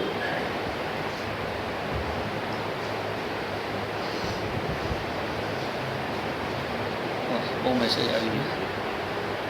એક વાત શરૂઆતમાં મારે અનેક વાર મારી થેરી જોઈતી હતી અને ભૂલી ગયો કે આમાં જે વિદ્યાર્થીઓ બેઠા છે ધોરણ એક નાનું સખું ગ્રુપ એમાં અમે છેલ્લા 2-3 મહિનામાં મોંજી રુદર અને ધનીમાં એ 2 વાતો વાંચી. કઈ બીજી કઈ ધનીમાં. ધનીમાં હમ. એ જો કે અમે જુદી દ્રષ્ટિથી વાંચતા હતા એટલે અમે ખાસ કરીને વાંચી ત્યાં તો જે બધી તેમ એક સાથે વાંચી ગયા અને એની ભાષાના શબ્દોનો અર્થ ન સમજ પડે તે બધી વાતો કરી, પણ મુખ્યત્વે તો વાર્તામૂલક હતી. જે મંગીએ લખી છે વાત, એની ઘટનાઓ, એની ભાવનાઓ, એનું જે કંઈ બનાવો બન્યા તેની વાતો વધારે કરી. રતિકમલભાઈએ તો આજે વધારે સારી રીતે, કારણ કે એમણે એનું ભાષાકર્મ કેવું હતું સ્વામી આનંદનું, એનું બેકગ્રાઉન્ડ કેવું હતું, એ બધાની વાતો ઘણી સારી રીતે કરી. હું માનું છું કે કોઈ પણ સારો લેખક આપણે જ્યારે વાંચીએ ત્યારે એમાં 2 વાતો છે. એક તો લેખક જે કહે છે તે વાંચીએ છીએ, અને બીજું કે લેખક કઈ રીતે કહે છે એ વાંચીએ છીએ ત્યારે લેખક કેવો છે તે વાંચવાનું મન થાય. સારામાં સારા વાચક તો બંને વાતો ભેગી કરશે અને ખરેખર મનમાં તો ત્યારે જાણી શકાય કે બંને વાતો ભેગી થાય. મને આનંદ છે કે આજે સ્વામી આનંદ છે એમને જે વાતો કરી એને પરિણામે કંઈ તમારા ગ્રુપમાં જે માણસો પરિચિત છે એ લોકોને આ બંને વાતોનો ખ્યાલ આવે છે. મંજી રુદરની વિશે મને વાત કરવાનું કહ્યું ને મારો સ્વભાવ ના પાડવાનો નથી, કહું છું કે એટલે હું ઊભો થયો, પણ ઊભો થયા પછી ખબર પડે કે આટલી બધી અઘરી વાત છે. કારણ કે મંજી રુદરની એક વાર્તા વિશે પણ 2 કલાક બોલી શકાય છે. પણ વાતની વાત એવી છે, એમણે જે ધરતીની આરતીમાં જે લોકો લીધેલા છે સ્વામી આનંદના, એમાં કુલકથાઓ અને ધરતીનું ઋણ એમ કહીને 2 ચોપડીઓ ખૂબ સરસ છે. ઈ છે મોતને હંફાવનાર, અને એ ત્રણેયની સામે એક જ વાંચવા જેવી રીતે નગરોળ, કે જેમાં એમણે જે વાતો જે કરી કે કેટલા નિકૃષ્ટ સ્વભાવના માણસો પણ હોઈ શકે છે દુનિયામાં. જે પેલા ઘોડા ઉપર એની જે આજીવિકા થાય, એ ઘોડાને જે મારે છે એ તમે વાંચ્યો ને તમારા રૂવાડા ખાતી જાય, તમને થાય કે આવું બની શકે ખરું? જીભે કરી દઉંગા, મારી નાખીશ તારે, એમ કહે છે. અને કેટલી હરેક વાર નહીં, આજના જોઈને પાછા આવે છે એટલામાં હરેક વાર એવું. તો આ બધી વાતો વાંચીએ ત્યારે આપણે કોઈને કોઈ રીતે કોઈને કોઈ ભાવને બતાવે છે, જેને કારણે આપણું હૃદય હારી ગયા રહેતું નથી. અને મોંજી રુદર જેવા માણસો ગુજરાતમાં ગયા છે તેની આપણે કલ્પના છે. એક સામાન્ય ગામડાનો માણસ, કથાકાર, આર્ય સમાજના સંસ્કાર, એણે પોતાની નાની છોકરીને બાલવયમાં, એ વખતના આજથી 100 વર્ષ પહેલાંની વાત છે આ બધી, એને પરણાવી દીધી. અને પછી પરણી એને થોડા જ વખતના વિધવાથી એનો વર્ગ બની ગયો છે, તો વળાવી પણ નથી સાથે. એ છોકરી એના ઘરમાં મોટી થાય છે, 16-17 વર્ષની થાય છે, એમ થાય છે કે આને આખી જિંદગી કેમ જશે? તો આર્ય સમાજ છતાં સુધારક હતા, એવા ગામડામાં વસેલા માણસ, ખેતી કરનારા માણસ, આગળ સુધી ભણેલા એવા માણસ, એને થયું કે આની જિંદગી કેમ જશે? ફરી પરણાવીએ, કોઈ સારો મૂળો કે વળે ફરી પરણાવી. અને એ પરણાવી તેને કારણે જે સમાજે એનો બહિષ્કાર કર્યો, એ બહિષ્કારનું જે વર્ણન આપણે વાંચીએ ને, આપણે કલ્પના પણ ન કરી શકીએ એવું, કારણ કે એ બહિષ્કાર આપણે જોયો પણ નથી. મને 80-85 વર્ષ થયા, એવો બહિષ્કાર તો મેં જોયો પણ. પણ આ 2 કુમો, એક એ વાર્તાનું પહેલું વાક્ય એ છે, પહેલું વાક્ય, મીનાથી માથા બારે કોમો 2, એક પાટીદાર અને બીજા હરારી. આપણે પાટીદાર પ્રદેશમાં રહીએ છીએ તો થોડું સમજી શકીએ કે હરારીનો સ્વભાવ પણ કેટલો જબરજસ્ત છે. તો એના ઉપર જે વીતે છે, પોતે પોતાના છોકરા એની બહુ એ ગામમાં રહે છે, પણ એના વિશે એની સાથે કોઈ પણ જાતનો વ્યવહાર નહીં. બાકી વ્યવહાર નહીં. છોકરાઓ એના સ્કૂલમાં ભણવા જાય તો એને પહેલાં તો ના પાડી આવવાનું નહીં, ફરિયાદ થઈ એટલે બોલાવ્યા ખરા, પણ બોલાવીને બધાથી જુદા રીત પાસે બેસાડે છે. એની સામે જોવાનું પણ નહીં, એને કોઈ સવાલ પૂછવાનું પણ નહીં. જ્યારે એક ફર્નિચરનું હોય, 2 ખુરશીઓ મૂકેલી હોય, તે છોકરા બેસી રહે આખો દિવસ, સાંજે સોરાઈ ઘેર જાય, તમારી સાથે કોઈ રમતું નથી, બોલતું નથી, અમારી સામે કોઈ જોતું નથી. અને મા બાપોને મનમાં જે અને મા બાપોએ ખોટું શું કર્યું છે એના પત્નીએ મતલબ કે દીકરીભાઈ એમણે પણ એમને સપોર્ટ એટલું બધું આપ્યું છે એ બધી વાતો એમાં છે. પછી ધીમે ધીમે બધા જવાનું બંધ થઈ જાય. કોઈ એ ઘેર મળવા જાય તો તેને પણ નાખવાનું કીધું એ પ્રમાણે પેલા નાતીલાઓ બધા કહે અને એ બધી જે વાતો છે નાતીલાઓના જે સંવાદોને બધા છે એ સ્વામી આનંદજી પોતાના શબ્દોમાં લખ્યું અદ્ભુત રીતે. અને એની વાડીમાં જે ઉત્પન્ન થાય છે જે શાકભાજી બધું થાય છે એ વેચવા માટે બીલીમોરા જવાનું. બીલીમોરાના લોકોને ઘણું એના માટે સહાનુભૂતિ ઘણી છે એટલે કે તમે બીલીમોરા આવીને રહો ને તમે સમાજમાં રહેતા હો તેવી રીતે રહી શકો. એ કે નહીં મારા ગામમાં જ રહેવાનો, મારા ગામને માથે રહેવાનો અને મેં કંઈ ખોટું કર્યું નથી એનું મારે શા માટે સહન કરવું પડે. અને પછી બીલીમોરા જતા રસ્તામાં ખાડી આવે એ ખાડી પાર કરીને જવાનું. અને ખાડી તો તમે જાણો છો કે રોજ 3-3 કલાક વહેલી મોડીમાં ભરતી આવતી હોય છે. એ કોઈક વાર સવારના પણ બીલીમોરા જવા જાય તો ભરતીને ઘણી વાર હોય ત્યાં સુધી બેસી રહેવું પડે. કોઈક વાર સાંજે જાય તો રાત મોડી સુધી બેસી રહેવું પડે. અને જે જગ્યાએ બેઠા હોય તેની બાજુમાં મસાણ હોય એ મસાણમાં પણ કોઈકની સીધા હળવી જલ્દી પડેલી હોય. આમાં ભયંકર દ્રશ્યો બધા બહુ સુંદર દેખાય. કેટલી દ્રષ્ટિએ માણસ લાચાર થઈ જાય છે કે શ્મશાનમાં મૂકેલી ચીજો લઈને પોતાની ઘેર જાય છે. અને એની બહુ કહે છે તમે આ શું જાય તમે પોતે જન્મપુરી જેવા માણસ એના શ્મશાનમાં પડી કે એને હવે એને કોઈ આપણે જે સહન કરીએ છીએ કે વધારે સહન કરવાનું ક્યાં રહી શકે છે. આપણે આ ભગવાને આપીશું આવા એમ એ દરમિયાન માદા થાય છે. માદા થાય છે ત્યારે છોકરાને બધાને લઈને ગામમાં રહેવું અને માદા થયેલા પોતે દર્દી તરીકે તો મુંબઈ 10 મહિના માટે રહેવા જાય છે. ત્યારે પહેલાં એના પત્ની છે દીકરીબેન એ છોકરાઓને લઈને ગામમાં રહેવાનું મુશ્કેલ પડે છે. અને એની વાડીમાં એ વહેલાણ કરે છે બધા ઢોરોને મોકલીને રાખે. એટલે રાત્રે ચોકી કરવા ખેતરમાં ઝૂંપડી બાંધી રહે છે. તો હું જોઉં છું કે કેમ કોઈ આપણે ઘડે છે એ ભાઈ મેં કેટલા મંદિર દોરનું ચારિત્ર છે કેવું એ દીકરીનું ચારિત્ર આટલું શક્તિ. અને એનો ક્રાઇસિસ ક્યારે આવે કે જ્યારે એની નાત એમ કે છે એના પેલા હોળીવાળા જે હતા બીલીમોરા જવા માટે એ હોળીવાળાને પણ કે તું કેમ એને લઈ જતો છે અરે નહીં લઈ જવા મેં તો તમે શું કહી દીધું અમારી આજીવિકા તો ગાડી બેસે તો લઈ જવું પડે. એટલે બધા શું કહે છે તો હોળી લઈ જાય તારે ઘેર હોળી ઉઠીને ઘેર લઈ જવું કેવી વાતો કરો છો ગાડી કઈ હરેસા લઈ જાય હરેસા લઈ જાય ઝૂંપડીમાં લઈ જાય. તો આ હોળી તો કે છે અમે બેસી હરેસા મારીને સારી જઈએ મંદિર અંદર કહે છે પણ કેવી રીતે જઈએ. એટલે પછી ગમે તેવા પતરાના કટકા લઈ આવે હાથથી હરેસા મારી તેમ કરી જેમ તેમ કરીને ખાલી પસાર કરે. તો જેમ એને બીલીમોરા જવાની ના પાડી તેવી રીતે એનો હજામાં હશે તેને ના પાડી કે તારે એને ઘેર લઈ જવું. અને આ જમાનો એવો હતો કે સેફ્ટી રેઝરનો જમાનો નહોતો અને એ શિવનો જમાનો પણ નહોતો. લોકો જાતે હજામત નહીં કરતા હતા અને વર્ષો બાંધી હોય એ હજામ રોજ આવીને કે જ્યારે બોલાવ્યો ત્યારે આવીને એ હજામત કરી જાય. અને જાતે હજામત કરવી એ બહુ મોટું હિણ પણ ગણાતું હતું કે આ જાતે હજામત કરે પોતાની જાતે હજામનું કામ કરે. આ રમણું છે એ વાળંદ આવવાની ના પાડે છે અને દાઢી વધતી જાય છે. જાતે તો કપાઈ શું કરું. બે ગ્રામ સવારના પરમાં આ આખી કથાનો પ્રસંગ મોટામાં મોટો જો હોય તો આ છે કથાશીષ તો એવું તો ઓટલા પર આવીને એવું રહેશે. અને સવાર ઉપરથી બીજા લોકો બીજા બધા દાખલ કરવા માટે ઓટલા પર બેઠા હોય ત્યારે અને આવીને બૂમ મારે છે એ વજીના બાપા કેવું કે કહેતા હતી પ્રમાણે કે બહાર આવો આ વાળંદ આવ્યો છે ગાડી કરવા તમે કે વાળંદ ક્યાં આવે છે તો કે છે રીતો નથી કે હું છું ને હું ખાસી મોટી બેઠેલી છું હું તમારી દાઢી બોલા એમ કરીને પોતે અસરો લઈને એની દાઢી બોલવા માટે છે સામે બેઠા રહીએ અને મોઢામાંથી મોં 5 ગાળો દેખી જાય છે એની નાખી લાવોને એ બધા બહાર દાખલ કરવા બેઠેલા છે બધા સામે મને છુપા ભેગો થઈ રહી આ દ્રશ્ય નહીં. આવું પણ કેટલાક વખત સુધી ચાલ્યું. પછી ગામના લોકો ધીમે ધીમે એ પૂરા પડે છે કારણ કે આનો સત્યાગ્રહ એવો જબરો છે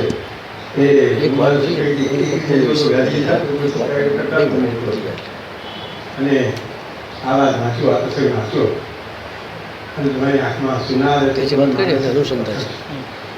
અદભુત રીતે આગળ પછી એ સમાધાન થાય છે. પછી છોકરાને ઢોલાવી જોઈએ તો સરકારમાં ફરવાની ફરિયાદો કરેલી હોય છે ધીરે ધીરે એ સત્યાગ્રહ એનું સફળ થતું જાય છે અને સફળ થાય છે. ઘણા વર્ષે પાછળ એવું થાય છે. સ્વામી આનંદે આ વાત લખી છે બધી તો એમણે સાંભળેલી વાતો એવું બનતા સુધી તો એમના પત્નીને વિકીબાઈને તો બહુ પાછી ઉંમરમાં કદાચ એને જોયા હશે અથવા તો એમના સંતાનોને જોયા હશે કદાચ પોતે જોયા પણ એટલી સરસ એટલી તાદર્શ રીતે લખ્યા છે. અને ભાષા જ્યારે વિકીબાઈ બોલતી હોય તો એના જેવું બોલતી હોય, મોંઘી બોલતા હોય તો એના જેવું પોતાને જેવું બોલતા હોય એ સરસ તાદર્શ રીતે લખ્યા છે.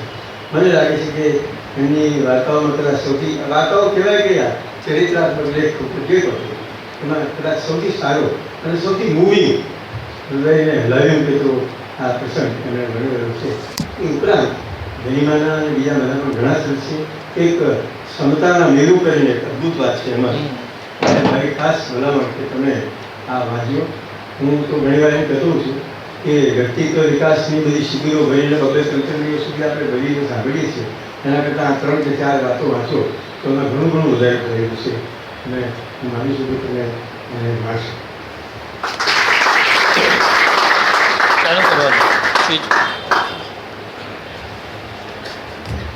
મિત્રો, આમ તો મારો સમય પતી રહ્યો છે પણ હસીબભાઈ જે તમને વાત કરી એ મારે આપ જરા સ્પષ્ટતા કરવી છે કે મારે તમને એનો કોન્ટેક્સ્ટ એટલે કે પૂરા પણ સમજ આપવું છે.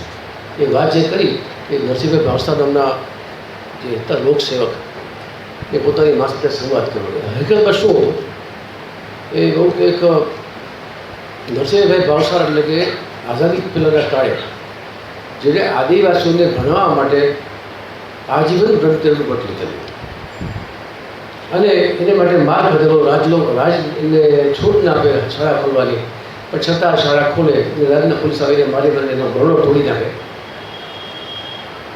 એ માણસને હું જ્યારે મળવા ગયો મને કોઈ મોકલો તો ત્યાં જાઓ લખવા જેવું છે એકાદ લેખ. હું ગયો ત્યારે મને ખબર પડી કે એક વ્યક્તિ પોતે હું તેની પછી નોવેલ લખી ગયો. એની જોડે હું 15 દિવસ થયો. ગામડે ફેર્યો, ડુંગરોમાં ફેર્યો. પદલાલ પટેલના માસ્તર શિક્ષક પદલાલ પટેલના ઉમાશંકરના ખીમજી માસ્તર એમને પણ મળ્યો. પણ ત્યાં બેસીને મેં એ નવલકથા લખી. થર્ડ પર અને પાત્ર સાથે બેસી ગયા. એનું નામ પરભવના પિતરાય. એટલા માટે કહેવાય પરભવના પિતરાય કે એ આદિવાસીઓને પોતાના પરભવને પિતરાય કરતા. કોઈ ટીકા કરી એટલે નરસિંહ તું ઉજળિયાત માણસ છે, ઉજળિયાત માણસ તું શું આલો તારે આને શું તો કે એ મારા પરભવના પિતરાય છે. હવે એ બધી વાત કરે. વિધવા મારો દીકરો હતો.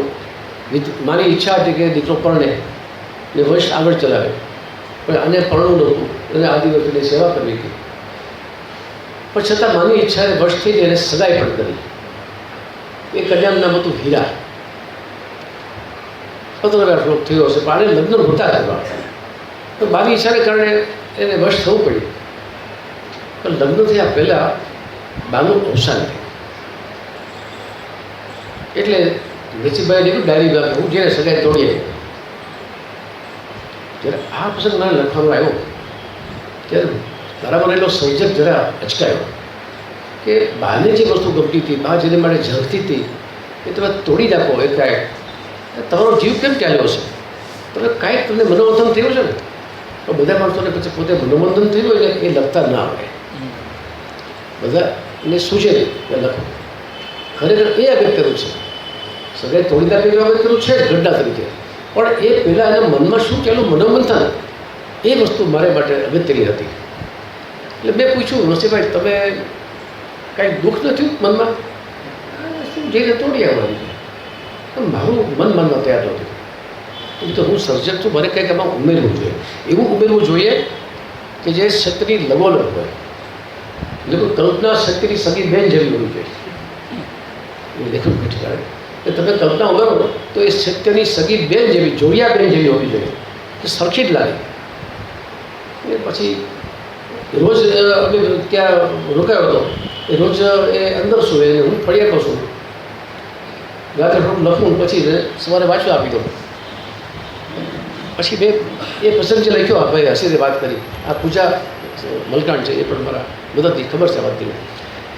એ પ્રસંગ લખ્યો એ પ્રસંગ એવો લખ્યો કે નરસિંહભાઈની બા ગુજરી ગયા અને સગાઈ તોડી નાખી હતી. એટલે એનું મન કોચવાય કે બાની ઈચ્છા હતી હું સગાઈ તોડી નાખું છું વાત બી કહેવાય. બાનું આત્મા નહીં દુભાય. આપણે બધા માનીએ છીએ આત્મા પરમાત્મા કે મારો આત્મા બાનું આત્મા દુભાશે નહીં કે શું કરું? ન તોડું કે તોડું? To be or not to be જેવું. એટલે એ રાત્રે પછી જંગલમાં ગયા. એકાંત નીરવ વગડો હતો. એમાં મેદાનમાં પોતે સૂતા લાંબા થઈ ગયા. આજુબાજુ કોઈ નહોતું, આકાશમાં તારાઓ હતા. એમાં એક તારા પર નજર ઠરી અને કલ્પના કરી કે આ મારી માનો આત્મા છે. ધ્રુવ તારો તો માં તો જોઈએ ને. પછી પૂછે છે કે હે માં,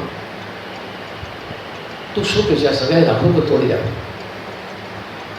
મારો તો પ્રણવ નહોતું, પણ તે કીધું એટલે સગાઈ મેં કરી છે, તો રાખું મને વાંધો હતી. ઉપરથી માં એમ બોલે એવું સંભળાય, ભડકારા થાય છે.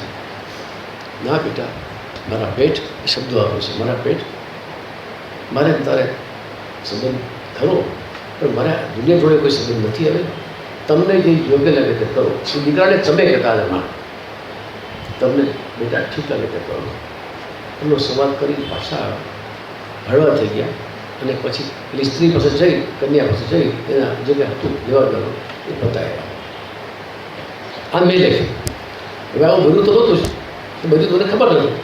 પણ મને લાગી બી કે જો આગળ લખ્યું છે એ નરસિંહભાઈ એપ્રુવ નહીં કરે તો સવારે હું બતાવું લખીને. રાતે લખ્યું, સવારે બતાવી દઉં. સવારે વાંચે કે આ બરાબર છે, આવું નહોતું બધું એમ કહી શકે. અને આ તો આખું પ્રકરણ એને રદ કરી નાખે. બાકી આપણો એમની જીવન કથા હતી, નાથી છૂટછાટ લેવાય નહીં. મેં સવારે આ પ્રકરણ વચાવ્યું અને એ વાંચીને ચોધાર આંસુએ રડી પડ્યા. ચોધાર આંસુએ રડી પડ્યા મારી સામે. શું થયું દોશીભાઈ તમને? આ બરાબર નથી લાગતું ને કોઈ ખોટું છે તમને એની કારણે થાય? ના ના, તો બરાબર લખ્યું છે. આજે રાત્રે હું સુઈશ ફળિયામાં, તમે અંદર સુઈશ. આજે મારે મારી બા જોડે વાત કરવી છે. લેખક લખીને પાત્રને અનુસરે એટલી કલ્પના સચોટ હોવી જોઈએ. એટલે સ્વામીજીએ જે વચ્ચે લખ્યું છે, આ ડાયલોગ જે લખ્યા છે એ કંઈ એક્ઝેક્ટ થોડા એવા ડાયલોગ છે. એ રેકોર્ડિંગ તો કોઈ કર્યું નથી, પણ એક્ઝેક્ટ જે આવું હોય તો આવું જ બોલે એવા ડાયલોગ લખ્યા છે. એ એમની સર્જનતાની નિશાની છે. મને ખુશ કરું. Thank you. एक आखिरी बात पर अरे हमें बात जब बात निकली है तो तुरंत તમે પુષ્પદાનની પણ વાત કરો અને એના પ્રસંગમાં કેવી રીતે પછી ઇન્વોલ્વ થયા, તમે કેવી રીતે શોધ્યા, એ પણ સત્ય ઘટના જ છે. પ્લીઝ. ભાગ્યે જ કોઈના જીવનમાં મને લેખકના જીવનમાં એવું મારા જીવનમાં બન્યું. 1993ની સાલમાં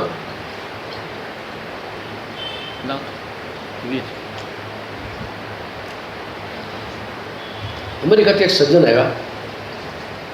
એનું નામ ઈશ્વર પટેલ. હું તો ઓળખતો નથી, કે ઓળખતો નહોતો એને. એ બાવડાના વતની, બાવડા ગામ છે અમદાવાદ ત્યાં. અને ત્યાંના પટેલ 30 વર્ષ પહેલાં ત્યાં જઈને રહેલા અમેરિકા. 2 દીકરા દીકરી, દીકરાને ઘરે સંતાનો. પણ એ કોઈ કારણ નહીં, કોઈ કારણ નહીં મારી પાસે આવ્યા. મને કે શું? મેં તો શું તમે લાવ્યા, શું છે? તો કે મારે તારી પાસે વાર્તા લખાવી છે, નવલકથા. મારો પ્રશ્ન છે, મારા જિંદગીમાં એક પ્રોબ્લેમ બહુ થયો છે, એ તમે નિરૂપો. શું પ્રોબ્લેમ? તો મારા દીકરા અને એની પત્ની વચ્ચે ખટરાક થયો અને ડિવોર્સ થયા. 2 નાના નાના બાળકો છે. એ 2 ઘર વચ્ચે ભીસાય છે. અમારે લેવા જવું પડે એને, ક્યારેક લઈએ લાવીએ, 2 દી માટે અમારે ત્યાં આવે એટલે બેલ કરે, ગમત કરે. સોમવારે પાછા મારે મૂકવા જવું પડે એને. એટલે આ બધી પીડામાંથી મારે છુટકારો કેમ થાય? મને કોઈ સલાહ આપી કે તારી પીડા તારી એકલા આવા તો પીડા ઘેરે ઘેરે છે, માટે તું એની પરથી કંઈક લખાવો તારા મુલકના માણસ પાસેથી. એટલે ગુજરાતના હું આવ્યો. મને કોઈ નામ કીધું, વિનોદ પટેલ નામ કીધું. એટલે તારી પાસે હું આવ્યો છું, તમને હું અમેરિકા લઈ જાઉં. કોણે નામ દીધું? વિનોદ પટેલ. વિનોદ પટેલ. આમ તો બહુ વાત લાંબી છે, બધા ફેર્યા, કોઈ ના પડે, હા પડે. વિનોદ પટેલ કીધું આના માટે એક જ વ્યક્તિ લાયક છે, રણજીતકુમાર પંડ્યા. આમાં નહોતું કેટલું. તે વિનોદ પટેલ કેટલા લાવ્યા. મેં કહ્યું અમેરિકા આવો, મારે ત્યાં રહ્યો ને હું તમને આખું અમેરિકા ફેરવું. કીધું કેમ અમેરિકા તમે શા માટે ફેરવો? તો કે તમે મારે ત્યાં આવો મને લખો ને એ પૂરતું નથી. તો મારે ત્યાં આવો, રહો તો બરાબર છે, પાત્રો વચ્ચે તમે રહો, પણ તમે આખું અમેરિકા ફરો મારા ખર્ચે. તો તમને અમેરિકામાં આપણા લોકો કેમ જીવે છે, રેડીમેડ કેવી છે, એકબીજા જોડે કેવો વ્યવહાર રાખે છે, કેવા બદલાયા છે, કેવા બદલાયા નથી, એ બધું તમે જુઓ ને જાણો, તો તમારી એ નવલકથામાં એ બરાબર રિફ્લેક્ટ થાય. એટલે મને લાગી અમેરિકા 94 93માં 94માં આવ્યો તો 93માં, 94ના એપ્રિલમાં ગયો આ જ મહિનામાં, આ દિવસોમાં. અને એને ઘરે મારા માટે રૂમ રાખ્યો હતો એને સ્પેશિયલ લખવા માટે, સાધો લખવાને બધા. પછી મેં ટિકિટ લઈ આપી અમેરિકાની વિઝા ટિકિટ. વિઝા એટલે વિઝિટ USA. એટલે એક ટિકિટ લઈ આપે એટલે 7-8 સેન્ટર તમે ફરી શકો. ટિકિટ તો લેવી ન પડે વારંવાર. એટલે મેં કોલમ્બસથી માંડીને ઘણા બધા કેલિફોર્નિયા બધા શહેરો જોયા, બધા સ્ટેટ જોયા, ન્યૂજર્સી. મેં જોયું કે ત્યાં મારા વાચકો ઘણા હતા, ડ્યુ ટુ ચિત્રલેખા અને પ્રવાસી એ ત્યાં જાય. એ લોકોએ મને આવકાર પણ સારું થવાય. મેં લોકો ત્યાં રહ્યો પણ ખરો. ત્યાં રહીને જોયું કે લોકો કેમ છે, કેમ ખાઈ પીએ છે, પતિ વચ્ચેના સંબંધો કેમ ચાલતા છે, જિંદગી કેવી છે, એ બધું ત્યાં જઈને જોયું. એ પછી પાછો ફરીને આવ્યો. પછી આ પાત્રો વચ્ચે રહીને મેં એ નવલકથા લખી. પણ એમાં તકલીફ એ થઈ, બસ આ વાત કંઈ જ વાત પૂરી કરું. તકલીફ એ થઈ કે બધા પાત્રો મને મળ્યા. પહેલાં બાળકોને હું લેવા જાઉં, આ લોકોને જોડે હું જાઉં, પાછું બાળકો લઈને આવીએ તેનું સાથે હોઉં, બાળકો જોડે ગેલગમત હું પણ કરું, એની વિડીયો પણ છે, ગેલગમત કરું. પણ મુખ્ય પાત્ર જે બધી સ્ત્રી હતી, જેને કારણે આ દિવસ આવ્યા, બાકી એ સ્ત્રી જરા આઉટ ઓફ કેરેક્ટર હતી. અને એને કારણે પતિ પત્ની વચ્ચે માથાકૂટ થઈ, દુષ્ચરિત્ર સ્ત્રી હોવાને કારણે એ છૂટા પડી ગયા. એ સ્ત્રીને જો હું ન મળું તો મારા મનમાં એનું ચિત્ર ખડું થાય. કારણ કોઈ પાત્રને મળવા જોડે વાત કરો તો કંઈક તમને એનો અનુસાર આવે. પણ તમે કાલ્પનિક બધાને મળ્યા હોય, એક મુખ્ય પાત્ર જે છે, મુખ્યમાંનું એક પાત્ર, બલકે મુખ્ય છે, તો તમે એને ન મળો કેમ ચાલે? એટલે મેં ઈશ્વરભાઈને કહ્યું, ઈશ્વરભાઈ મારે તમારી પુત્રવધુને મળવું, નામ સંગીતા, અને મારે ભણવું પડશે. રીતિભાઈ તો શક્ય નથી કે જો કે તમે અહીંયા આવ્યા છો, એ અહીંના લોકો છાપવામાં, લોકો ટીવીમાં આવી ગઈ છે. એટલે આપણી ભાષાનું ટીવી હોય ને, ગુજરાતી રંગતરંગ ટીવી, એ રતિકર પટેલ અહીંયા આવ્યા છે, અહીંયા રહ્યા છે, પનારા ફાળે ઠેકાણે લોહી લખવા એવું એટલે ધ્યાન. એટલે તમને દુશ્મન માને અને તમે મારી લેતો છો. આગળ તો એક પગ મૂકે જ નહીં, બહાર પણ તમને મળે જ નહીં. એ તો મને ટ્રાય કરો તો ફોન કરવો, સમજાવું છોકરીને કે હું તારો દુશ્મન નથી, તમારો ફોન ઉપાડશે નહીં. અને પેલા મને એમ કહ્યું, ભાઈ ફોન જ નથી. તમે કઈ તમે વાત કઈ રીતે કરો છો? તો કે એક ફોન છે પણ એ અમારા ઉપયોગ માટે છે. તો એવું કેમ? એક જ ફોન તમારા ઉપયોગ માટે બીજા કોઈ ઉપયોગ કેમ ન કરી શકે? એનું કારણ બહુ ડિફિકલ્ટ છે. એનું કારણ એવું છે કે આ સ્ત્રી બાળકોને લઈને ગઈ અને પછી 15 દિવસે એકવાર બાળકો આવે, પછી આ ક્યારેક ફોને કરે ઈશ્વરભાઈ બાળકોને રમાડવા માટે, આમ કે. એટલે એ સ્ત્રીએ શું કર્યું કે એના ઘર રહેવા દઈ કે જ્યાં ફોન ન હોય. ફોન ઓલું કર કે આ લોકો કેવી રીતે અત્યારે લેવા જાય, વાત કેવી રીતે કરે, ડાયલોગ કેવી રીતે કરે. એટલે બહુ મુશ્કેલ થઈ. એટલે તો લોકો કોર્ટમાં આવ્યા. કોર્ટે કહ્યું, ભાઈ અમારે તો આ વાંચીતો સંબંધ છે, સેતું બધો કપાઈ ગયો, તમારે વાત કેમ કરવી, તમારે બાળકોને લેવા ક્યારે જવું, અત્યારે જાય તો પાછા કાઢે છે, ન પણ ઘરે હોય, ન પણ મોકલે. એટલે કોર્ટે પૂછ્યું છોકરીને, સંગીતાને, કે કેમ ને તારે ઘરે ફોન કેમ નથી? મારે નથી લેવો phone. You can not compare me to have telephone. ત્યાં લોકો બાળક હતો તાજ હતું, એ બોલી ગયું, એ મમ્મી આપણે ઘરે ફોન તો છે. કોર્ટે લાલાત કરી, ખોટું કેમ બોલો છો? એટલે બાઈ કે હા છે, પણ એ ફોન મારી માના નામનો છે, મારી માનો છે, મારે ફોન જ નથી. મારી માના ફોન તમને મારાથી આપી ન શકાય. She was right technical. ત્યાં એટલું બધું અમેરિકામાં છે વ્યક્તિનું પોતાનું ઇન્ડિપેન્ડન્સ, પ્રાઇવસી, કે કોઈનો ફોન લેવાની આપણે ફરજ ન પડી શકાય. તો મારા પાસે ફોન છે પણ મારી માનો ફોન છે, એટલે એ ફોન મારો ન કહેવાય. તો હવે કરવું શું? કોર્ટ કરવી જ છે કે વાત તારી સાચી છે. કોર્ટે એવું ઠરાવ્યું કે ઈશ્વરભાઈ તમે તમારા ખર્ચે એને ઘરે ફોન ન કરો, એનું બિલ પણ તમે જ ભરજો. અને એટલે પેલી સ્ત્રી કે પણ એ ફોનનો ખર્ચો ભલે ભોગવે, હું કાંઈ ડિસ્ટર્બ ક્યાં કરું. એટલે કોર્ટે એ પણ કહ્યું ઉમેરી કે આ ફોન માત્ર બાળકોના ઉપયોગ, બાળકો સાથે વાત કરવા માટે ઉપયોગ માટે છે, બીજા કોઈ માણસે આનો ઉપયોગ કરવો નહીં. જો કરશો તો ફોન તળિયે થવા આવશે. આ આખરી શબ્દે ફોન ન કહે. એટલે મને કહ્યું ઈશ્વરભાઈ કે એટલે ફોન તમને નથી આપતો કે જો તમે વાત કરશો ફોનમાં તો હું કરીશ આને માટે, તો એ ખોટું થશે. તો વખત બીજા કોઈ કોને તો આ સગાઓના ભણા છે અને પટેલ કે એને ફોન કરીને કે દીકર પંડ્યાને મળે તો કે આ ભાઈ બહુ માથા ભરે છે, કોઈનું માને નહીં. તો મેં એ તંત મૂકી દઉં તો ઈશ્વરભાઈ એ તંત હું નહીં મૂકું. એ પણ મળ્યા વગર મને ખબર નહીં પડે કે સ્ત્રીનું કેવું કેરેક્ટર છે. બાહ્ય દેખાવ તો બરાબર છે, પણ એ વાતચીત કેવી કરે છે, એ મને કેમ બોલે છે, એનું ટેસ્ટ કેવા છે એ મને ખબર નહીં પડે. તો એક કામ કરો, કોઈને પાસે કોઈ દ્વારા એની પર ફોન કરાવો અને એને એમ કહો કે રજની કુમાર અહીંયા આવ્યા છે અમેરિકા, તને ખબર છે, અને એ તારી વિરુદ્ધ લખા બેઠા છે, તારા સસરાને ઘરે આવ્યા છે, તો નેચરલી એની તારી વિરુદ્ધ લખશે. પણ જો તું એને મળીશ તો તારી વાત પણ એ સાંભળશે, તારે રિક્વેસ્ટ કરવી પડશે. એટલે કોઈએ કીધું એ તો સ્ત્રી માની ગઈ અને મને હતી ઈચ્છા કે હું વાત કરું એટલે એમને ફોન સાથે કીધું કે રજની કાકા હું સંગીતા બોલું છું, હું આપણી વાંચક છું, આપણી પૂરતી મેં વાંચેલી ભણતો ત્યારે બહુ મને ગયો, પણ કાકા તમે ક્યાં ઉતરાશો ને એટલે મને તમને ન મળે. જો કીધું બેટા હું આવ્યો છું, સાચી વાત છે, હું એક પક્ષી લગ્ન વાગતો નથી, મારે તારી વાત પણ સાંભળવી છે, એટલે એક પક્ષી ન થાય. તો કે કાકા એમ કરો તો મારે ત્યાં આવો. હવે તો કઈ તારીખે આવો? શનિવારે આવો. તારો નંબર ફોનનો શું છે? અંગત. તો કે આ નંબર પણ કોઈને આપતા નહીં, કારણ કે આ ફોન મારા પોતાના યુઝ માટે છે. ઈશ્વરભાઈ એ રીતે બહાર ગયા હતા, બહારથી આવ્યા. ઈશ્વરભાઈ કહ્યું કે રજનીભાઈ શું રહ્યું છે?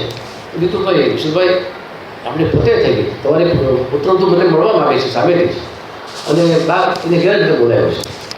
રજનીભાઈ તને મરી છે શું? કેમ? આ તો મરી કરે છે, તમે એને ઘરે ગયા, એને કદાચ આરોપ કર્યો એની ભેગો નવો પતિ રહે છે, એની મા પણ રહે છે, એ બે સાક્ષી છે.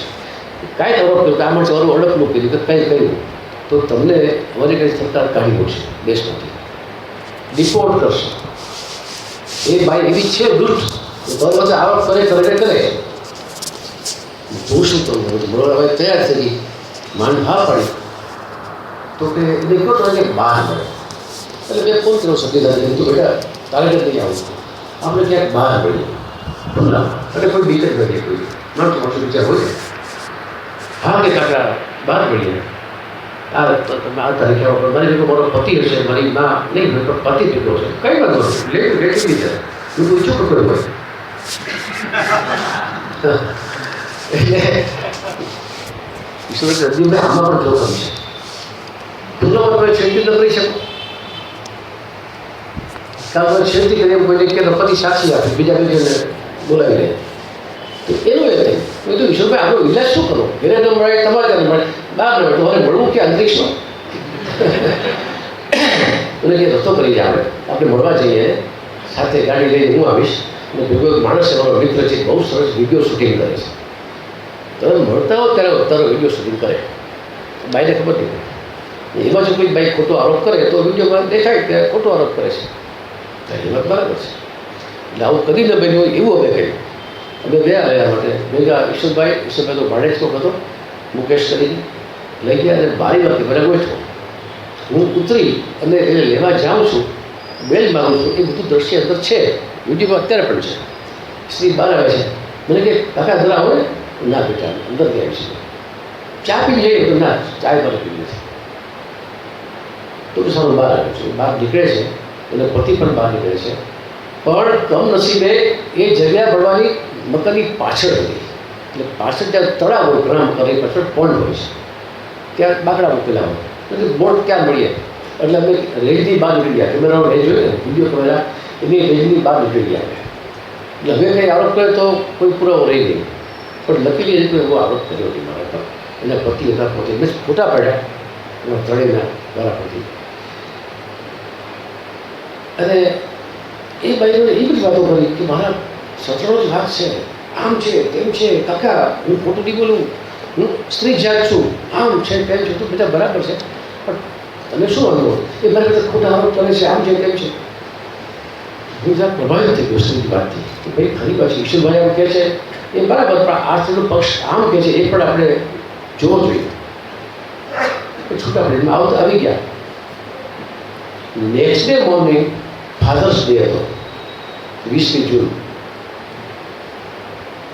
અને એ દિવસે બાળકોને અહીંયા આવવાનું હતું પિતાને ઘરે. ઈશ્વરભાઈએ સવારે ફોન કર્યો.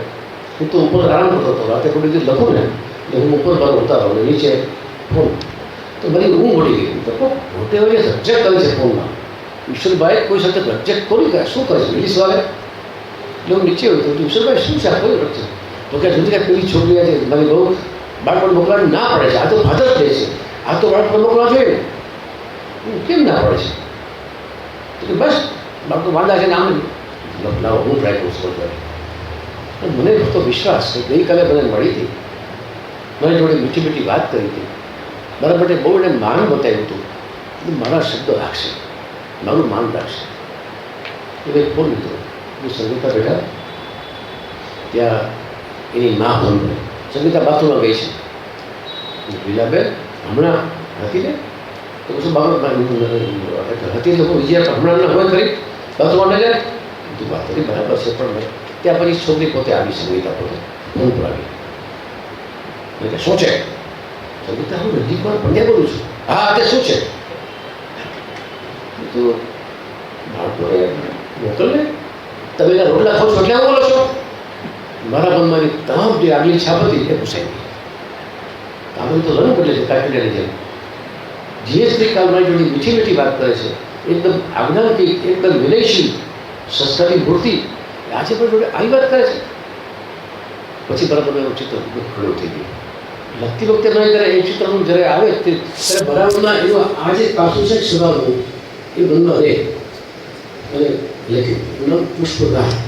પુષ્પ એટલે બાળકો અને આ ડિવોર્સને કારણે જે બાળકોની હાલત થાય છે એના દામ વિના પર પડે છે. બાળકો પતિ પત્નીને ઝઘડો એના મંદિરના દામ એની પરથી બે વાર એની એડિશન થઈ અને હવે એની પરથી પછી ટીવી સિરિયલ સુચોલા પાટિયા બનાવે છે, જે હરીશ પીપાણી કરે ને મેં સમયનું એના નિમિત્તે રાઈટ સુચાઈ ગયા અને એ બનશે છે હિન્દીમાં. એનું નામ પણ એ જ નામ છે, ફિર સુબહ હો ગઈ.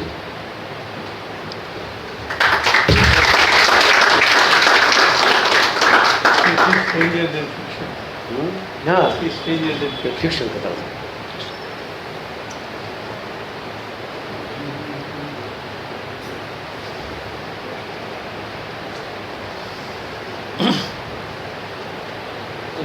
પ્રશ્ન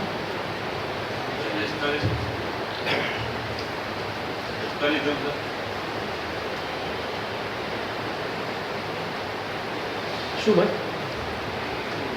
એ પૂછે છે?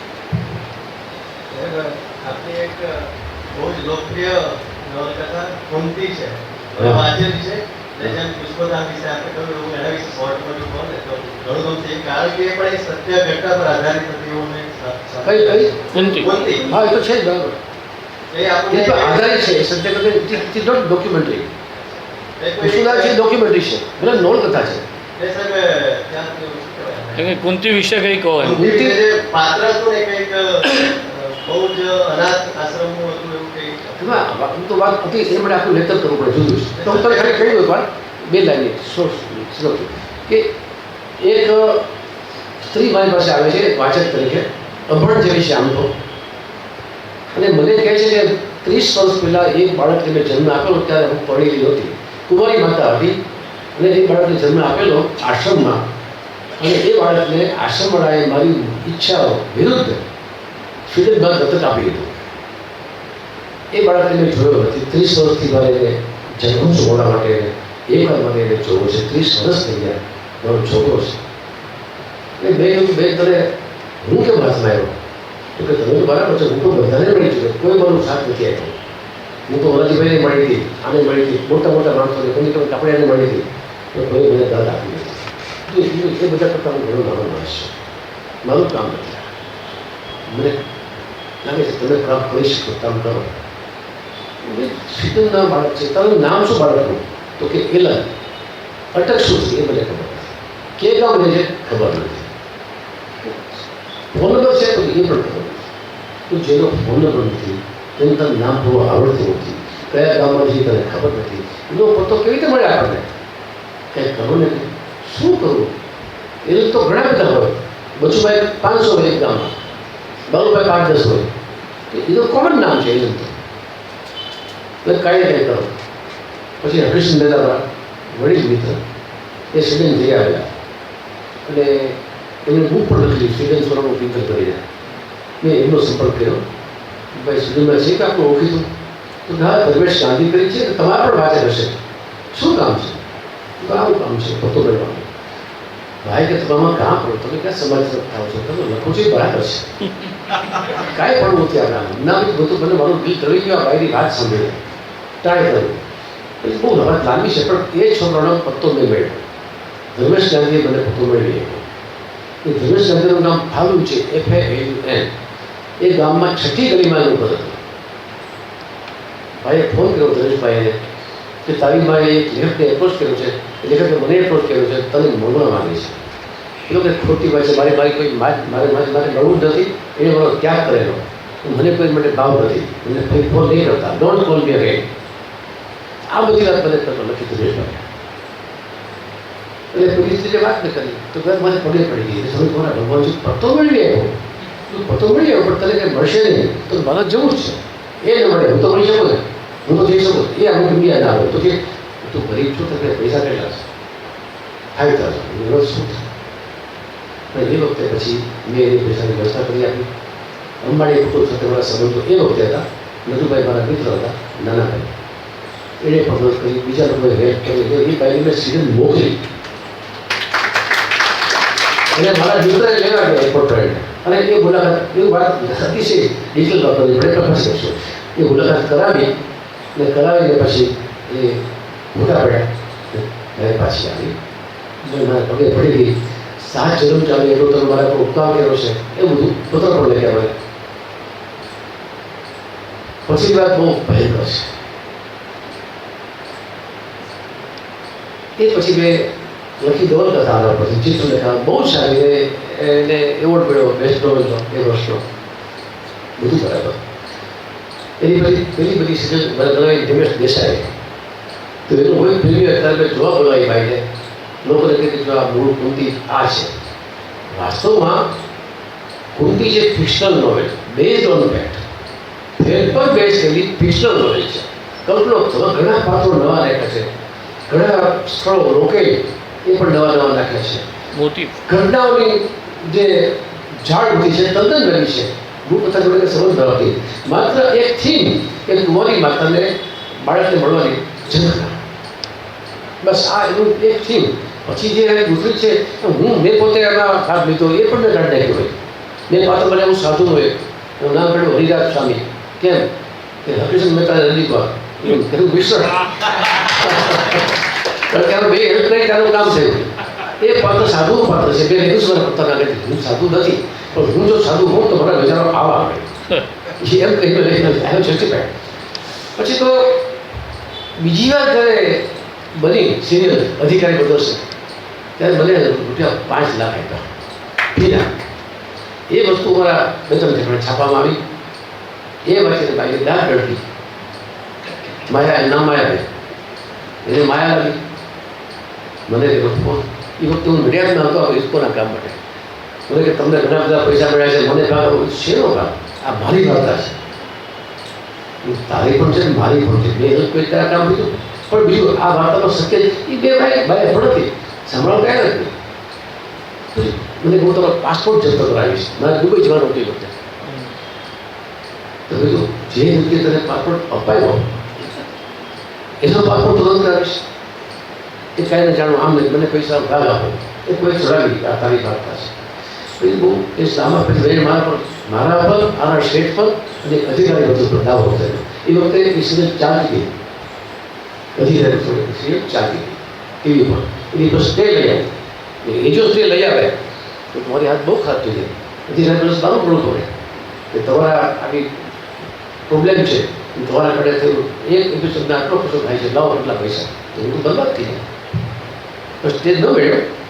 એ લાંબો ચાલો હતી બાઈ દરેક તબક્કે બાઈ હારી ગઈ.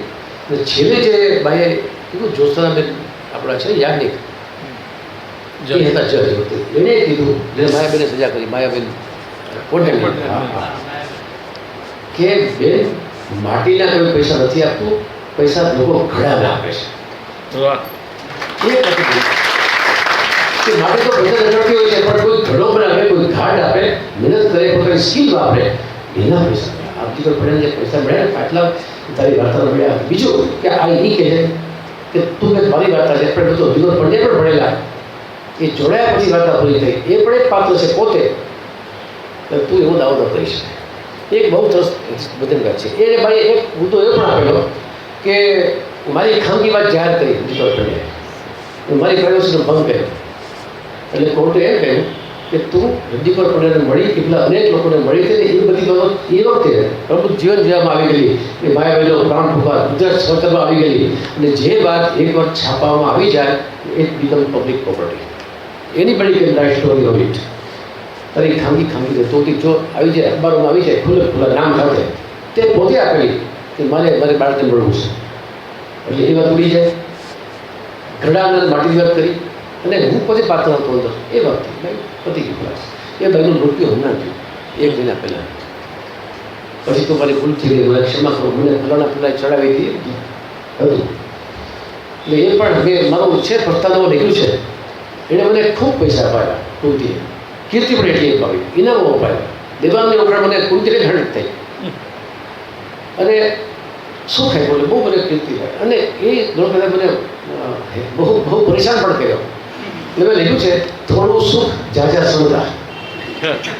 એટલે એવું હોય પછી બતાવો કે થોડું સુખ જાજા શ્રદ્ધા, કારણ કે એટલી સુખ આપ્યું એટલું દુઃખ હોય.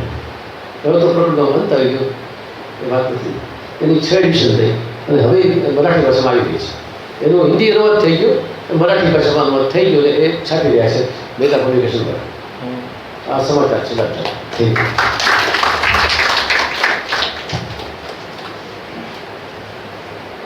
ખૂબ આભાર મિત્રો. રજનીભાઈનો ખૂબ આભાર. એમની જોડે સંબંધ એવો છે કે આભારના શબ્દોથી સંબંધો હોડમાં મુકાય, એટલે આનંદ વ્યક્ત કરું છું. આપ સૌને આવતા મહિને દૈવત ત્રિવેદી સાથે ફરીથી આપણા પંથને આગળ વધારવાનું આમંત્રણ આપું છું. અમારા વિદ્યાર્થી મિત્રો તરફથી નગર નડિયાદ વતી રજનીભાઈને એક સ્મૃતિચિહ્ન અર્પણ કરવા માટે વિનંતી કરું છું કે એમને એક સ્મૃતિચિહ્ન અર્પણ કરો.